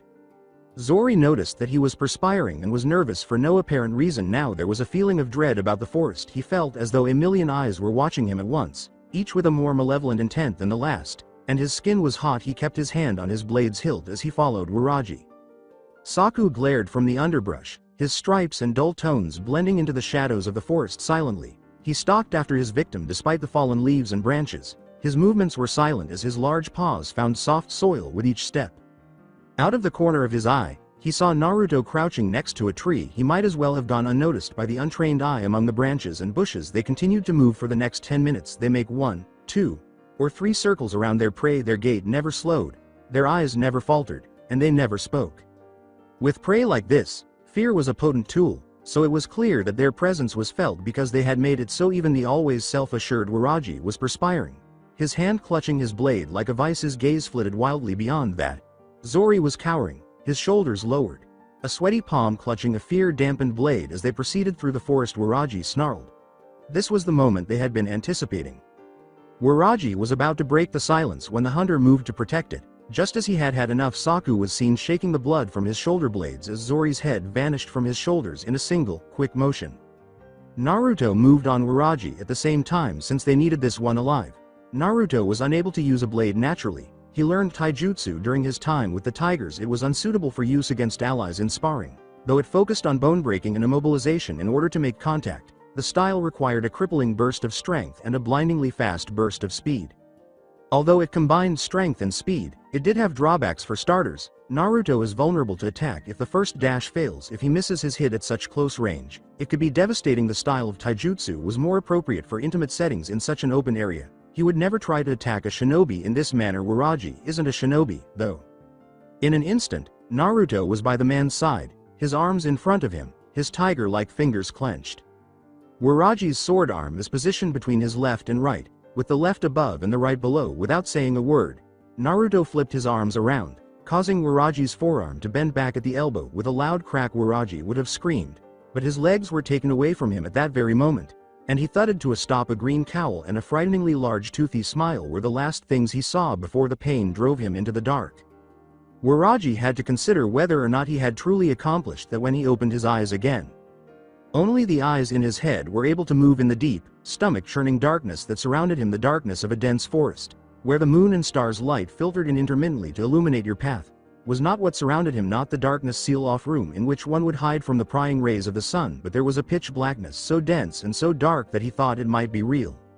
He realized that he was no longer able to move and that he was no longer able to feel his body. As soon as this thought crossed his mind, Waraji went into a panic. Had the darkness really come to life? Had it completely engulfed him? There was nothing. For a while there was nothing but the darkness and his frantic thoughts. Minuets spanned days, hours, and months here, in this emptiness. Time meant nothing. Waraji had just started to settle into a slack attitude when his fear of the dark subsided. That's when the sound began. It was a slight skitter at first, similar to numerous pebbles bouncing off the ground after being thrown by a young man's careless hand. Waraji rejoiced with the sound. It was the sound of hope, and it was new and fresh as the sound intensified from a whisper to a roar. Waraji listened. He had no idea how long it had taken, but the noise soon became overwhelming. It sounded like hail on hard rock and ragged like a storm. Nevertheless, Waraji was happy because it was preferable to the quiet darkness.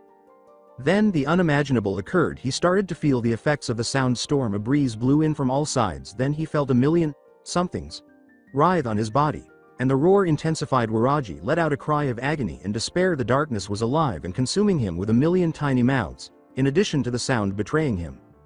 A glimmer of hope appeared just when it appeared to be gone. Waraji felt its warmth on his face and chest and was blinded by its brightness. As Waraji forced open his eyes, the darkness moved away, leaving those spots alone.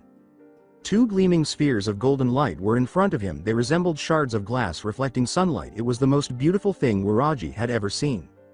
From the region of the spheres, an ethereal voice said, "I am your savior." Waraji nodded. "I shall liberate you from this darkness," it said. "However, you must first do something for me." Waraji said with tears in his eyes, "Anything." Shino sat cross-legged in front of the god Waraji, who was bound with ninja wire to a tree. His hands were held in a ram seal as his kikai hummed about the mon's form. He said, "Tell me," to the man's prone body, "have Zabuza and his partner left Gado's base?" "Yes," said Waraji quietly, "they left at least an hour before we did." Shino turned to his team and nodded, letting go of his ram seal. According to Naruto, it's time then.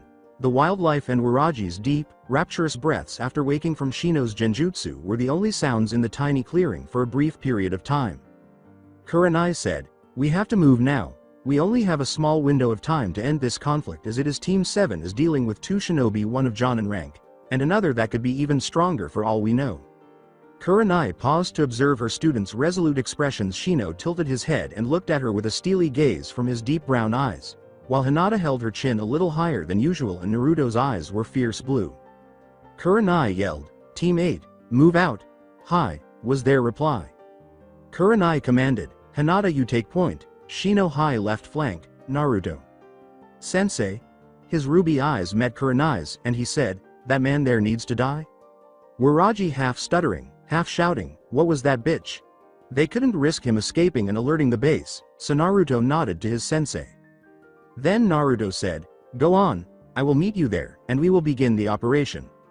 Pulling a whirlpool kunai from his pouch, Naruto watched his team vanish into the trees. He approached Waraji, who was now struggling so severely that the wire was piercing his arms and chest, causing blood to flow, discoloring his skin. Waraji laughed and said, "You don't have the balls, kid, you can't kill me."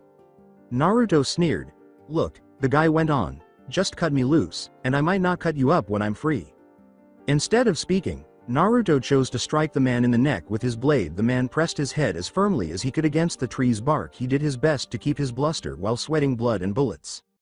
"Kid, stop playing around," and, with a growl, Naruto said, "Shut up." The tone made Waraji shudder, and he looked up, against his better judgment, to meet his captor's eyes. He had experienced what it was like to be the prey rather than the hunter in his final moments. Naruto sounded out, "You are a vile excuse for a human being, and so am I. I guess, I really shouldn't enjoy this." Naruto's expression darkened as he remembered Waraji's unsettling grin when he talked about murder. "But neither should you," Naruto said, drawing the blade across his neck, which made a river like bubble and flow. "You sick bastard." Gado's base was surrounded by a marsh, which Naruto stalked through with two guard houses on either side. It was perched high in the treetops. It had 4 stories, the first of which was at least 7 stories high, and it was circular. There was only one elevator, but it was not a viable option because anyone would be able to see it moving. There were too many windows for him to climb the walls. He had to start at the bottom of the tree and work his way up as a result. Through his earpiece, Hinata's voice murmured, "First guard tower, cleared." A moment later, Shino said, "Second guard tower, cleared." "Roger, cloaking genjutsu set, proceed to planned coordinates for HQ," said Kurenai. Naruto had just entered the window on the first floor when the night's first unexpected event happened. Hinata said, "Naruto, go back outside." As he walked back out the window without a word, Naruto asked, "Huh? What's the problem, Hinata?" "Not a problem," she explained more, "or maybe it is the fact of the matter is that there is no one in the building." "No one?" asked Naruto. Hinata stated, "Correction, no one, but Gato." "My Kikai have confirmed this as well," Shino stated. "I would move on the target. but he is currently in possession of a two-way radio device. With the amount of Kikai I am leading, I would be unable to subdue him before he could use it. So, said Naruto, he is in his office on the top floor, anyways in besides the window? According to Hinata, hi. There is a large drainage basin on the roof which collects rainwater for use. The maintenance hatch leads right into his office. Be careful when climbing the building. Remember, the top window goes full circle. Gato's desk is facing north, so your best bet is to go up the south side. Naruto responds, okay, I am moving on the target. Naruto quickly shifts his position to climb the base from the south side. He slows down and looks up through the window. As he gets to the top floor, all he can make out from behind is a desk that juts out 2 feet on each side and a big office chair. The fact that Naruto could only see the portion of the tyrant's shoes protruding over the chair's end made him chuckle a little. Whispering, Hinata, he said, you said he was a low-down rat of a man, but... Hinata warned, you should know that I am a terrible liar. Shino said, that's why she loves sarcasm. It's like lying without the guilt. I know, Hinata laughed and said, of course you do, after all you are very observant. As he approached the empty drainage basin, Naruto reprimanded, your problem is that your sarcasm is so straight faces, that it may as well be a lie. Only a 2-foot ring around the edge was empty, but it covered a sizable section of the building's top. This ring had a small wooden hatch a few feet to Naruto's left. As quietly as he could, Naruto opened it and put it down. He was uncertain of the stability of the ladder leading down, so he dared not use it. He swiftly used the cat's eye jutsu and jumped into the gap before the surrounding light could impair his vision. His arms and legs sprang out to wedge him in the shaft as soon as his body cleared it. From what he could see, it did lead into Gato's office. However, there was a problem similar to a standard fire escape ladder. The ladder was a sliding component. It would slide down when he stepped on it, opening the hatch and leaving Gato permanently scarred. After making a tongue click, Naruto moved to make room for his pack. He quickly retrieved a short piece of wire and connected the ladder's sliding and non-sliding sections. Hinata said, the target is still in position. As he proceeded to open the latch, Naruto nodded, certain that Hinata could see him. Naruto, the hatch is rusted with disuse. Grip the handle firmly and allow my Kikai to remove it, Shino said. Naruto did as he was told and was surprised as a yellow-eyed beetle skittered into view, followed closely by about 50 more. As they approached the fall's edges, he heard the smallest cracking sounds as the door gave and he lifted it. The Kikai seemed to congregate near the handle, and with a small nudge Naruto released it, allowing them to carry it to the roof. Naruto proceeded to his target. After the last obstacle was eliminated, he was directly to the left of Gato's desk when he peered into the room using his chakra. Naruto moved silently along the ceiling. Gato was reviewing several documents while giggling to himself. The man was dressed in a yellow shirt over a black suit. Dull yellow-tinted glasses and a purple tie completed the ensemble. Gato resembled a balding hedgehog because his brown hair, which he had attempted to style for class, was frayed at the ends. His facial hair was that of a catfish. 2 thick whisker-like threads that hung on either side of his lips. He laughed to himself, and they twitched at that moment. Naruto saw that the man's left arm was in a cast. He remembered Hinata mentioning it, but they were unsure when he acquired the injury. Now crouching above the man, Naruto was ready to strike. He started to stand after forming a tiny sugar thorn on his palm. Whispering, Hinata said, wait Naruto. We have movement on the ground. A fanboat has docked on the shore of the swamp to the south of the base. There is only one man, but he is going to board the elevator. Naruto, wait it out. This may explain why the place is empty, said Kurenai. After a few minutes, Naruto could hear the elevator pulling its load to the top floor, with gears whirling. A man carrying a crossbow and wearing worn-out, chipped samurai armor entered. He had a big straw hat on his head. Naruto changed his microphone's receiving range when the man walked in so that his team could hear what he was saying. Gato-sama, the boat is ready. Everyone is boarded and ready to head for the bridge, the man replied. Kurenai asked, they're going for the bridge? Good, grinned Gato.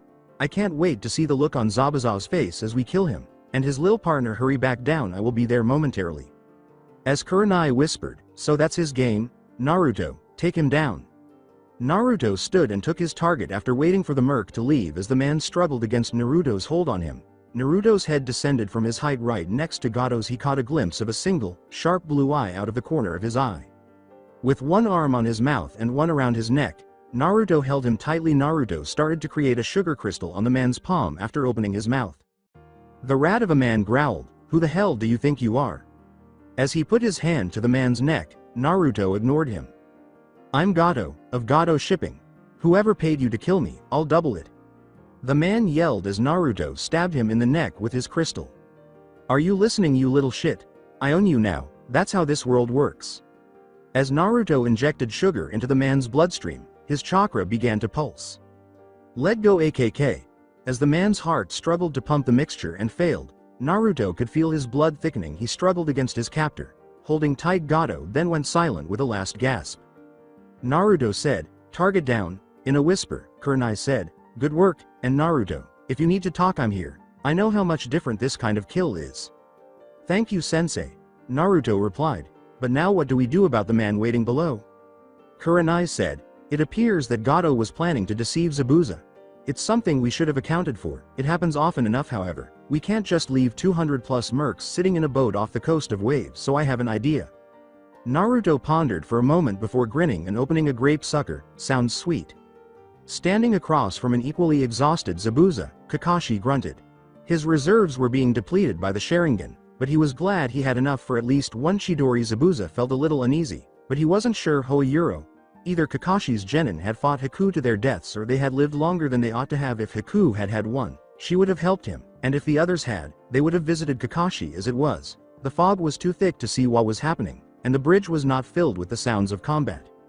Kakashi reached into his vest pocket and produced a small scroll. He was about to unravel it when he heard steel grinding against stone. As the fog started to lift, Kakashi was able to make out something at the far end of the bridge. A small man in a black suit led a large contingent of mercenaries who advanced on their position.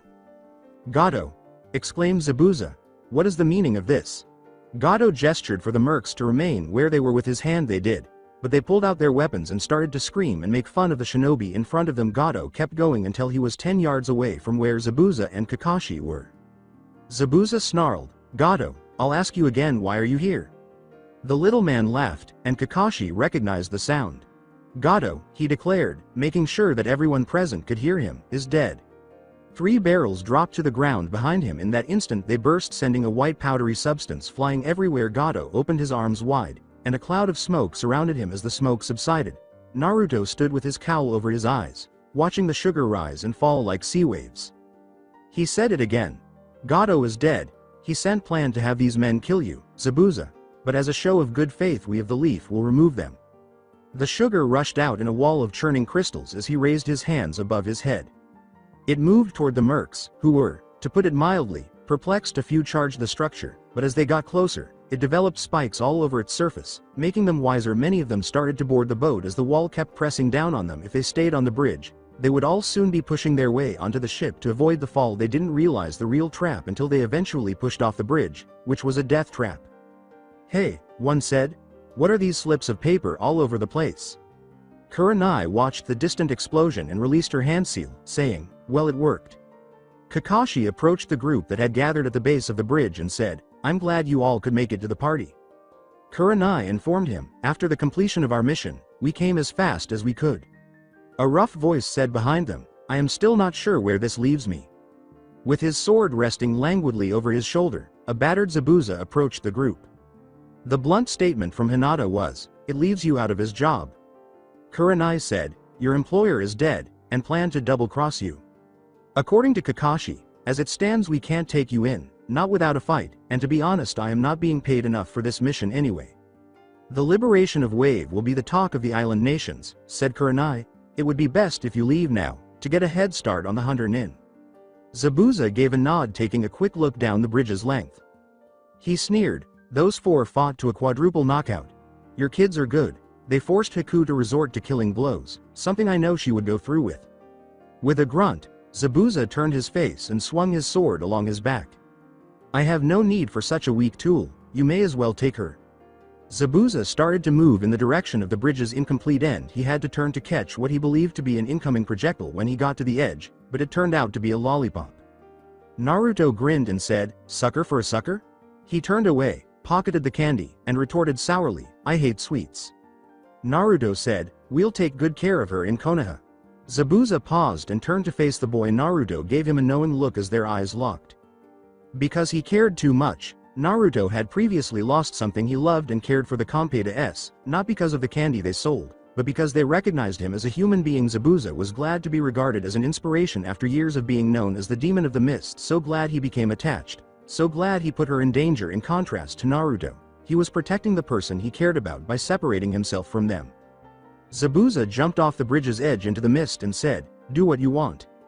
The streets of Wave used to be deserted, save for merchants and beggars who were struggling to make ends meet instead. They were the scene of an unknown sight. Wave's residents, both young and old, were seen dancing and celebrating in the streets. The formerly barren dirt roads were illuminated by hastily constructed paper lanterns. Food was being prepared and fires were burning as everyone joined in the impromptu celebration that ensued after Gadu's death was announced. The residents of Wave had emerged at the end of the bridge with a variety of weapons and agricultural implements. After the battle had been won, they hurried to see what had happened. When they saw nothing but the battered leaf nin, the cheers were enough to wake Team 7, who were fine except for the senbon needles that covered them. When Haku, Zabuza's accomplice, woke up, she was quickly knocked unconscious and proceeded to Tazuna's house while being watched by a clone created by Kakashi. As the celebrations intensified, Naruto found himself seated in the village square. The aroma of grilled meat and different types of alcohol was a pleasant diversion from the blood odor he had recently been exposed to. He was aware that some members of the public were giving him odd looks. Most people who saw him were middle-aged or older, and they would look at him for a while, though some of them appeared quite hopeful. He saw confusion in their eyes. With Hinata holding one plate of grilled fish and Shino holding two, the two of them walked over to their friend. Naruto picked up his plate and started eating as they sat down next to him. Naruto remarked, "They sure bounce back fast. Sakura-san told me of her experience here before the mission was completed." Shino said, "I am inclined to agree with you. Being rescued from under the heel of a tyrannical businessman will do that to people, no?" Hinata nodded, smiling and swallowing.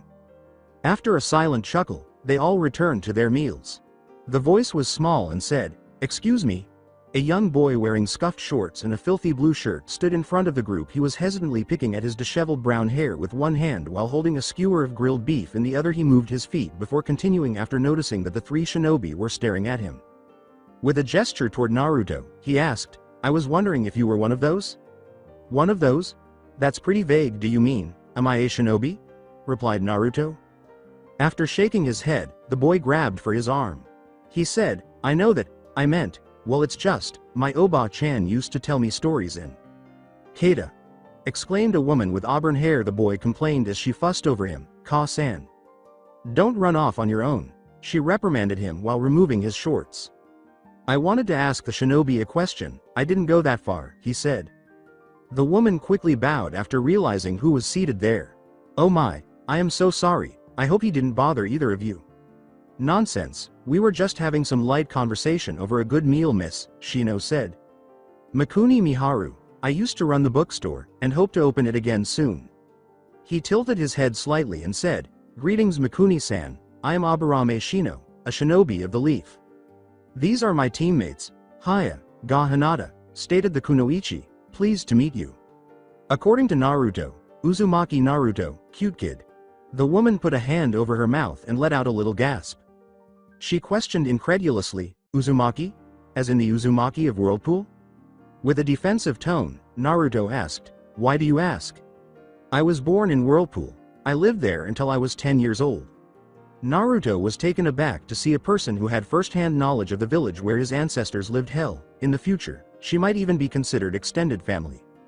Part of Naruto didn't believe her when she asked, "How? Suna decimated the Whirlpool culture thoroughly, destroying our history before breeding our culture from what remained." With hope, she inquired, "So you are an Uzumaki, the clan still lives?" "Though I am the last," Naruto said emphatically as he nodded. The woman was smiling. Just that fact that one Uzumaki still lives would bring a smile to many of the people of Wave. Naruto almost gasped for air, saying, "You mean?" Miharu gave a firm nod. "My mother lived her entire life in Whirlpool, and my father as well, and a great majority of the town can be said to have Whirlpool ancestry." "How?" inquired Naruto. "How did so many Whirlpool residents manage to flee their village's devastation? How did they go so long without anyone knowing, not even his mother?" "Well," she started. "No, I have a better idea, I will take you to Ayano-sama." "Ayano-sama?" asked Naruto. Miharu was beaming. "She is the reason that we refugees of Whirlpool are alive today, an adopted vassal, and minstrel of the Uzumaki clan." After Miharu, Naruto insisted that Hinata and Shino follow him. She guided them to the village's edge through the joyous villagers, the majority of whom grinned and expressed gratitude as the shinobi passed. They crossed a little stream and entered a remote grove. Following the barely used path as the trees dwindled, they noticed a tiny cottage with unpainted, plain wood, no windows with glass, and wooden shutters that let in bright yellow curtains in the evening breeze from their vantage point. They could see smoke rising from a hole close to the top of the modest cottage and firelight burning inside. The aroma of fresh peppermint was drifting in and out of the trees, Naruto observed. Ayano-sama has lived here since the founding of this village, Miharu said. In the early days she watched over us, protecting the village when it was young and vulnerable. Miharu stopped only a few yards from the cottage. However, in the last few years she has fallen ill, leaving village morale at an all-time low. In that time Gato made his move, shattering what was left of the village's hope and taking over using brute force. The three nodded, and Naruto felt much less upset about the man's passing. Ayano-sama was adamant about fighting the man off herself, but we all knew it would be the death of her. After weeks of pleading we were able to convince her that we could deal with the problem ourselves, which was when Tazuna began building his bridge. The Miharu then quickly knocked twice on the cottage door. A voice came from inside after a brief period of silence. The response was a gentle, melodic voice that said, "Come in, Miharu, I see you have brought company." Miharu gestured Naruto and the others inside as she opened the door. The aroma of peppermint, which Naruto loved in his own house, was the first thing he noticed when he entered the cottage. The second was the kettle that rested on the fire from which the previously mentioned aroma was emanating, and the little hearth in the middle of the cottage that provided a calming glow. Last but not least was the elderly woman sitting in front of the fire, dressed simply in green, her gray hair secured in a bun atop her head. As she poured a cup from the kettle, the woman asked, "Who did you bring with you this time, Miharu? If it's that son of yours, be sure he washes his hands before he touches anything. That boy can't keep himself clean to save his life." "Keita has been working on that, though I must say he has been having mixed results," said Miharu. "But, no, Ayano-sama, I didn't bring my son today." As she turned to face her guests, the elderly woman laughed and said, "Then who?" The cup she was holding dropped from her hands as she saw Naruto, and her words died in her throat. Its contents sizzled on the fire's hot coals and splashed on the wooden floor. She ignored it, though, because she was standing in front of Naruto with tears in her emerald eyes, more quickly than someone her age should have. She stammered, "I had lost hope of ever seeing these worn again." She reached forward and took off the young hunter's cowl with trembling hands. Her eyes began to well up with tears, and she put her hand to her mouth. "Those eyes," she uttered in shock. "The Uzumaki live in a member of founding line at that." The words, "I am confused," said Shino. "What do Naruto's eyes have to do with this?" Naruto replied, "The Uzumaki clan was quite large. They were also unconcerned with thoughts of clan purity like many of the bloodline clans of other major villages. As such, more than half of the marriages occurred outside of the clan. Also, the Uzumaki were known to take on many disciples and adopted people into the clan quite often." Naruto opened his eyes slightly wider than usual and turned to face his teammates. The clan head, however, was always a direct descendant of the first Uzumaki, the one who formed a pact with the Tiger clan and shared their blood. Shino and Hinata looked closely and saw what Ayano had seen. A small change in hue occurred just around the pupil, leaving each eye with three angular, light blue stripes that branch out in the direction of Naruto's ears. You were unlikely to notice such a slight variation in shade unless you were specifically looking for it. "This marks me as a direct descendant of the first Uzumaki, and thus a member of the founding line," Naruto said. "I'm sorry I never told you, but I figured it didn't mean much to be next in line to lead a non-existent clan." "So it's true then? Kushina-sama escaped the annihilation of Whirlpool?" asked Ayano. "Yes," said Naruto. "My mother made it safely to Konoha, where she married and had me before her death in the Kyuubi's attack on our village." Only a few weeks after his father's identity was revealed, Naruto had learned from the elderly man the raging fox unleashed a blast of pure chakra that destroyed an entire wing of the hospital after he was born. His mother was reportedly sleeping when she was murdered prior to his birth. His mother was the last surviving member of the founding line and the only child of the current clan head. Ayano put a gentle hand on the boy's cheek after noticing the dejected expression on his face. "You honor her with each breath you take, child," she said with a smile. "If she could only see you now." After choking a little, Naruto rushed to press his face against the elderly woman's shoulder, who then massaged his back as Naruto sobbed silently into the elderly Uzumaki woman's rapidly wet shoulder. His chest heaved. "It's okay," she reassured, "brave boy, you're with family now." As Ayano described the village's beginnings to Naruto, he listened while drinking a freshly poured glass of tea. How Suna was protecting a small fleet of merchant ships traveling for the festival when she attacked the village. A storm had caused them to be late, and what they perceived as a bother at the time saved their lives. If only they had been a day earlier. She said solemnly, "I saw smoke in the sky. I ordered the ships to lower their sails, and after coasting for 6 long hours a messenger bird landed on the bow." She started to choke a little at this point. Whirlpool has fallen. That is all it said. I could hardly believe my eyes. In an attempt to help the woman get through the telling of her sad story, Naruto put a reassuring hand on her shoulder. I wanted so much to push the boats on, to believe that it was some horrible joke and that when we came upon the shore our brothers and sisters would greet us like always. Her eyes were full of tears as she looked longingly at the fire. However, the message bore the clan head's seal. There was no question that it was real. She exhaled. I ordered the ships to turn about and for 5 days we paddled against the wind that once carried us home. Hinata questioned, but wouldn't Suna have known? Surely, there were logs kept of the ships that were out of port. I can only guess their own overzealousness was their downfall and they destroyed the documents, Ayano said with a somber laugh. Hinata nodded in comprehension. Based on her knowledge, it made sense. She went on the 6th day after Whirlpool fell, we caught an eastern wind that carried us swiftly to wave. We docked here in this village, which, at the time, was only just getting on its feet. I offered my services as protection and in exchange they kept quiet about who we were. Ayano sipped her tea slowly. The rest, as they say, is history. Wave grew and as the years went by our people became theirs, and they ours. Ayano gave Naruto a soft smile. She put a hand on her heart and said, it took me a while to see it but Whirlpool still lives, right here. Ayano put her hand over Naruto's chest and remarked, and here as well. She said, and here, pointing with both arms, she lives in the hearts and minds of her many children, and she will always live as long as they draw breath. Naruto gave the elderly woman a simple nod while grinning. Thank you so much for sharing your story, but there must be more. Half of your life spent in Whirlpool. Please tell me more, Naruto begged. In a conciliatory gesture, Ayano raised her hands and said, you certainly are an Uzumaki child, so full of questions with no patience for their answers. With his cowl back in place, Naruto pouted, something he hadn't done in years, and it looked very goofy. Don't give me that look, she chided. If there is one thing I know we Uzumaki like more than getting our way, it is a good party. Go. Enjoy the festivities. There will be time enough for an old woman's ramblings later. After grinning again and giving the elderly woman a firm embrace, Naruto bounded for the door while holding both of his friends' hands. After observing their departure, Ayano started coughing. She gazed at the blood in her palm with despair. She muttered, I had thought my time had come months ago. I am glad to have held on long enough to meet you. Uzumaki Naruto, I am sorry, but I can hardly remember my childhood. It seems so long ago, so far away on calm shores.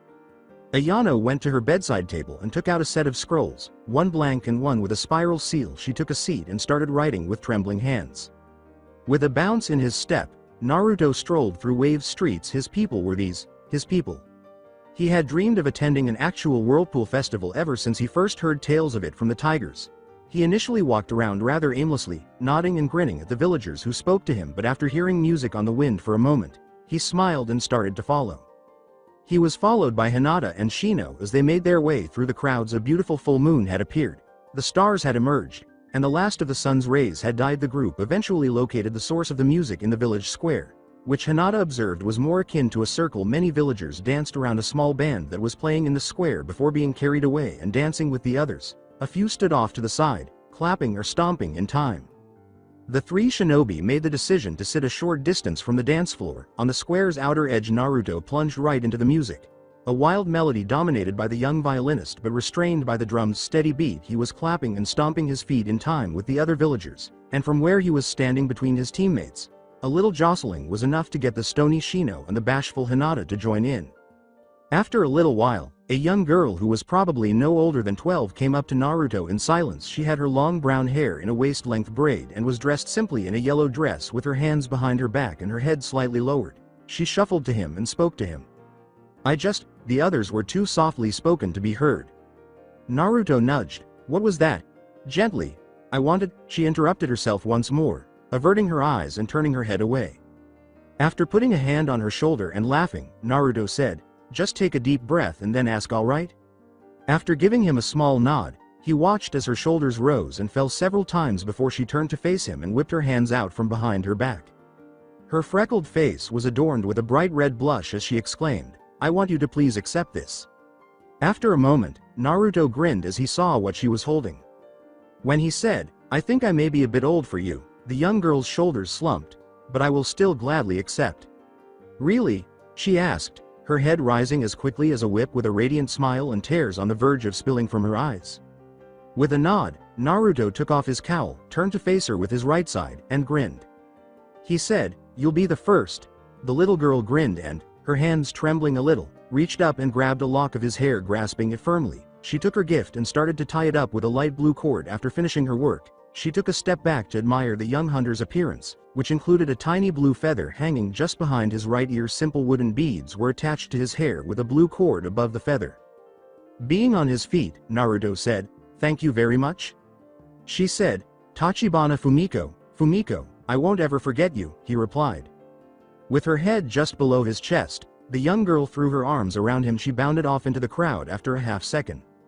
"Naruto," Shino began, "why did that girl put a feather in your hair?"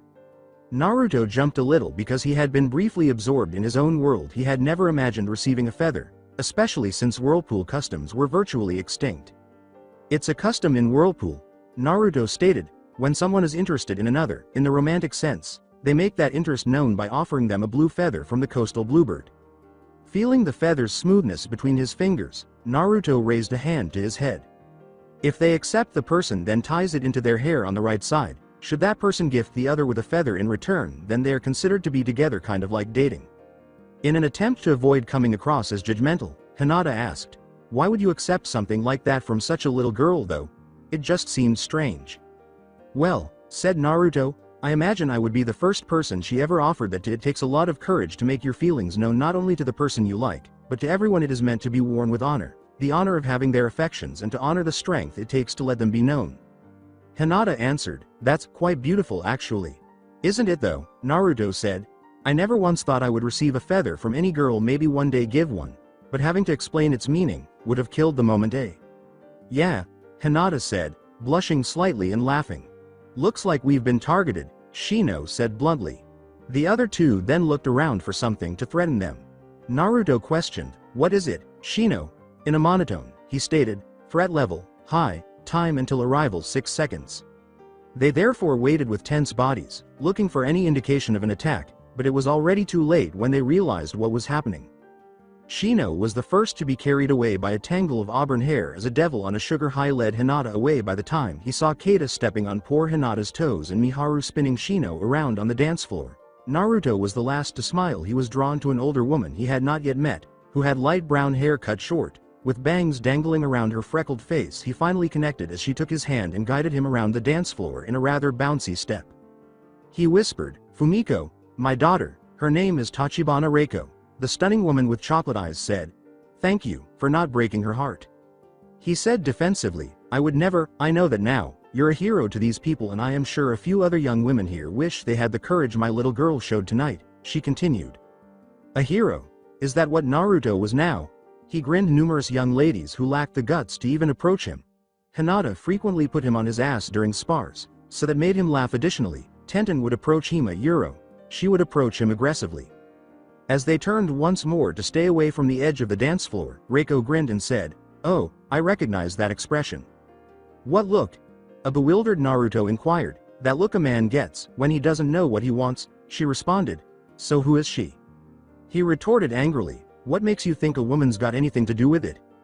I have been around the block a few times. We were talking about young women. You got that look in your eye, and the blush helped." Never before had Naruto been more conscious of the heat building up in his cheeks. Let's say, hypothetically, Naruto began eliciting a snort from the woman.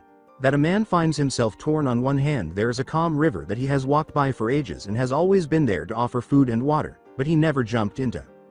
Metaphors, really? And on the other, he continued undeterred.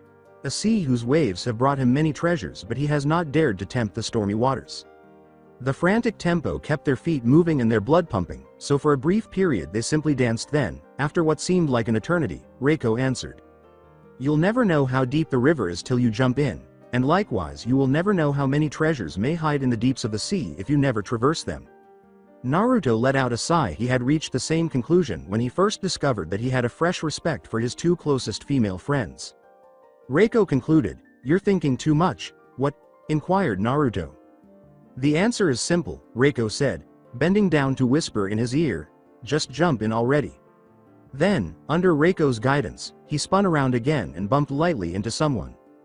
Naruto exclaimed, "Sorry I didn't." Hinata, with joy at seeing his teammate. Reiko, who was already spinning away with Keita on her hip, said, "Let's trade partners, shall we?"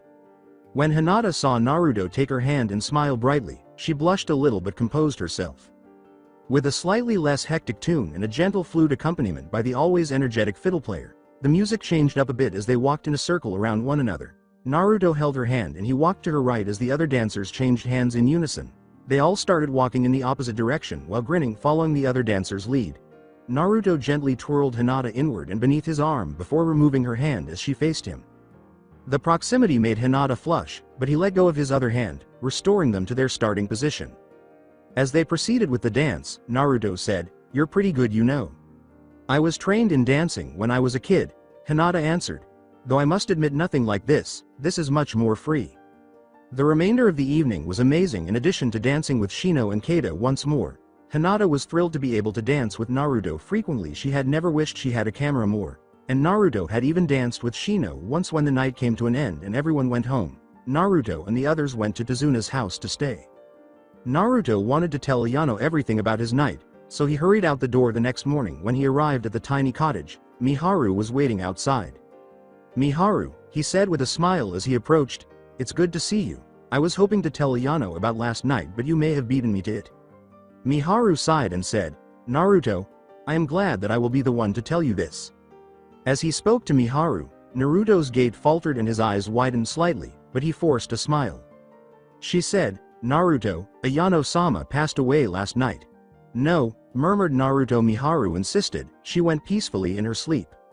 "No, no, no," shouted Naruto. Then Miharu came up to him and said, "Naruto?" "Why?" he inquired. "Is this some kind of curse? Am I doomed to find my family again and again, only to bury them just as soon?" Miharu calmly gave the boy in mourning a hug. He collapsed to his knees and uttered, "She's all that was left. I'm alone again." The sharp, potent sting of a mother's palm against a child's unlearned tongue was unlike anything Naruto had ever experienced. "Don't you dare say that, you foolish child," shot Miharu. "You know very well that isn't true." She gave him another hug. "One of the oldest teachings of your clan, and you have already forgotten," she continued. That statement left Naruto speechless. When he finally found the answer, he bemoaned his own folly after searching his grief-stricken mind for it. He said, "When you have love," she concluded, "then you have family." Generations of Uzumaki were taken in by the clan from abandoned villages and broken homes, accepted and cared for as family, not by blood but by affection. Miharu said, "Ayano left a few things for you." Miharu pulled out 2 scrolls, one small and very simply wax-bound, the other, which was medium in size, bore the spiral seal found on his mother's scrolls. After taking them, Naruto thanked her. Naruto remarked, "We should plan her funeral. It's already done. She was well loved by the village. I would not be surprised if they all showed." She replied, "It will be held in the grove just west of here at sunset." Naruto inquired, "And you have a sapling picked out?" "Yes, a strong oak tree. It will live long and be well cared for," replied Miharu. After nodding, Naruto wanted his team to support him and went off to make his own plans. He would also like Kakashi to go, and perhaps Team 7. He gave himself a nod and went to tell the others. He discovered that Kiba and Akamaru were already up playing fetch to kill time. When he returned to Tazuna's, he rose from his chair and limped cautiously over. When he saw Naruto, he appeared to be fine but far from prepared for combat. He called out, "Hey Naruto, long time no see." "Good to see you too, Kiba. How's Genin life treating you?" he inquired. "Can't complain. Sasuke is still a jerk, but we have been training together a lot, and since Sakura met my sister she has been working on some medical skills," replied Kiba. "That's great, but listen, I have to talk to the senseis. Have you seen them?" "Yeah, Kakashi sensei and Kurenai sensei are in the kitchen with Tazuna and Tsunami," Kiba told him. After nodding, Naruto hurried inside and found the kitchen, where he saw Kakashi and Kurenai talking to a woman with blue hair and a balding man holding a bottle of sake. "Kurenai sensei," said Naruto, "something has come up and I was hoping you and the others wouldn't mind attending another funeral service." Kurenai got up right away and approached her student, who had a serious expression on her face.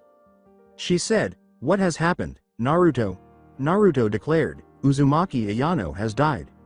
After spending the entire morning at home and not hearing anything, Tsunami and Tazuna both gasped. The boys' senseis had told them about Naruto and how he had thought he was the last Uzumaki before realizing he wasn't. It must have been devastating to lose that so quickly. Although his son-in-law was a Whirlpool native, Tazuna was not.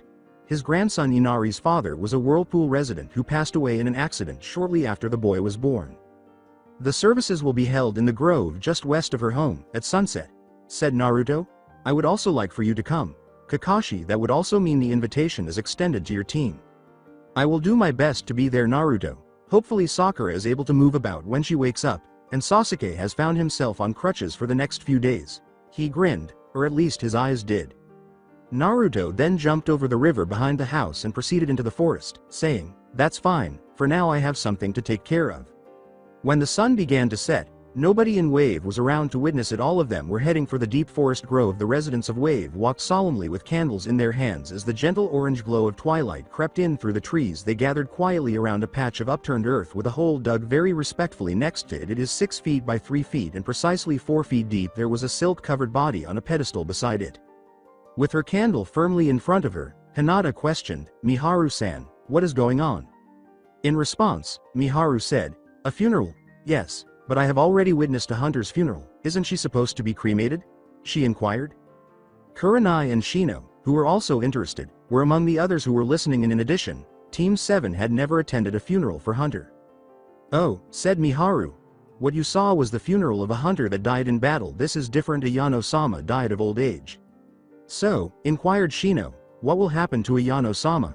"She will be committed to the ground, and a sapling will be planted over her grave," Miharu spoke. "For she was strong and wise enough to not let a hunter's life do her in. She will offer her wisdom to future generations, and watch over us for years to come." Shino said, "It is quite poetic." Miharu grinned and said, "I think so as well." "Where is Naruto?" inquired Sakura. "I am sure he will make it. He wouldn't miss something this important," Kakashi responded. A gentle melody that sounded like a harp being played filtered in through the trees as if on cue. The notes were picked out slowly and quite lightly, each tone dying as the next one arrived as it echoed through the trees. The sound was both lovely and eerie. When a beautiful tiger entered the grove, any doubt about its origin was put to rest. Similar to the other taiga's wing blades, it had tiny harps fastened to its back legs, but the eerie tune was produced by the beast's tail striking the chords as it flicked back and forth. Numerous figures, including tigers of various sizes, emerged from the forest as the music played before taking a seat at the northern edge. They all moved inward toward the grove. Everyone but the musician who continued to play. The last figure to emerge was Naruto, who was approaching the middle of the grove while wearing his hunter's attire and holding a candle. A few villagers stepped forward and lifted the body off the pedestal as the melancholy melody continued to play. They used long strings of cloth to gently lower the body into the hole, moving it slowly and carefully. The grave was quickly covered, and a second group carrying a sapling tree came out from the tree line. They lowered it into the ground and patted the soil gently. Ultimately, it appeared to be a recently planted tree rather than a graveyard. For a while, the only sounds were the low humming of the assembled cats and the plucked strings of harps. Then, as Naruto moved forward to stand in front of the grave and gazed out into the faces of the Wave residents, there was silence. "I know that you have all suffered a great loss today," he said, "but with each death comes new life. You must care for that new life, that new hope that you have been given," he said, gesturing to the tree. The crowd applauded, "And I too will do my part," Naruto stated. "I have spoken with the tigers here on Wave, and they have agreed to protect this village. May boots of tyrants never again tread on your shores." When the roaring applause eventually subsided, Naruto spoke to the audience once more. "Listen to the words of our ancestors," he instructed. "Do not stand at her grave and cry. She lives in you, she did not die." The bridge that connected Wave to the mainland was finished in just 1 week. Standing at the middle of the bridge, both Konoha Shinobi teams had to bid the assembled Wave residents farewell for the last time. Despite her high level of compliance, Haku was never fully trusted and was always kept out of sight of one of the Jonin. Shaking the hands of Kakashi and Kurenai in turn, Tazuna remarked, "We could never thank you enough for all you've done." Kakashi said, "We were just doing our jobs. Call anytime you need help." Kurenai continued, "Just be sure to give us the whole story next time." Tsunami also thanked her, and Tazuna laughed uneasily and turned away. "Sasuke!" a tiny voice from the audience exclaimed. Before stopping in front of the younger ninja group, a young boy wearing a bucket hat pushed his way through the crowd. Naruto inquired, "Who's this guy Sasuke?" The boy answered, "Inari, Tazuna's grandson." The boy shouted, "I thought about what you said." "And?" queried Sasuke. "I can be strong too, I can fight just like you and that Naruto," Inari said. After grinning, Naruto touched Sasuke's shoulder. Naruto questioned, "Telling stories about me, are we?" Sasuke looked away from the blonde and turned his nose up. As if, any stories I have about you are comedies at best, he grumbled. But Sasuke, you said he was as close to your equal as anyone could get, Inari said. Naruto laughed, and Sasuke went white for a second. He put a sucker in his mouth and said, equal? Please, we both know who's on top, don't we, Sasuke? Sasuke replied with a smirk after shrugging the other boy's arm away from his shoulder. Of course, he said, I'm so far over you, you might as well be an ant from what I can see. With a growl, Naruto clutched the younger boy's collar. From my height you're a speck of dust. Loser, jerk, Kiba interrupted, guys, cut it out. Shino said, yes, stop this pointless arguing. Sakura casually said, it's kinda childish, isn't it? Hinata went on, juvenile, really? Both Naruto and Sasuke let out a deep sigh as they felt suddenly very small. Besides, said Kiba, everyone knows I am the best. Shino said, inaccurate, I am positive that my rate of improvement has been superior. Sakura added, do you know how hard medical jutsu is? Hinata continued, I can hold my Kaden twice as long as before. Both Kurenai and Kakashi chuckled as their pupils quarreled, with the youthful Inari occasionally offering his opinions. They had all developed during this mission. That much was certain. After saying their goodbyes, the teams depart Wave Village and head home. Tazuna remarked, what a weird group of people. Tusan, chuckled Tsunami, they really did a great thing here, each of them in their own way, he said. Without them this bridge would still be just a dream. Speaking of, one of the employees said, the bridge still needs a name. Tazuna proposed, how about, the Great Renewal Bridge, dedicated to the brave men and women who rekindled the spark of life within our people. Inari called and said, I like it. Recalling the young shinobi's words, he gazed out to the horizon. You can't live in the past, he taught me that, you can only live for the future and strive for your goals. Inari thought Sasuke was depressed because he was always so serious and focused, but he was more than that. No matter how much he tried to deny it, he had a good friend in Naruto, and he wasn't dark. The shinobi made camp for the night at the halfway point of their journey home, intending to cover the remaining distance by noon the following day. After locating a peaceful spot to sit, Naruto took Ayano's scrolls out of his pouch. He started with the straightforward one with the wax seal, cracked it open, and started reading. Naruto, please, I'm sorry to leave you so quickly, brave boy, but it appears that this elderly huntress has aged. Even now, I'm exhausted and afraid that if I close my eyes to sleep, I won't wake up, but don't worry, it will be a fairly easy affair. I feel so fortunate to have lived long enough to meet you. You bring such joy to an elderly woman. There isn't much I can tell you that the other scroll will explain. It is the result of being a bard of the clan for a lifetime. According to everything I know, the first written record of an art form that was transmitted solely orally is the invention of the bard's instruments. I hope this helps you bring Clan Uzumaki back to life. Last but not least, live, Naruto-kun, I will live again after I have lived a long and happy life. Ayano Uzumaki. So that's it for today. I hope you guys enjoyed it. Don't forget to like, share and subscribe to the channel for more awesome stories like this. Thank you. See you all in my next video.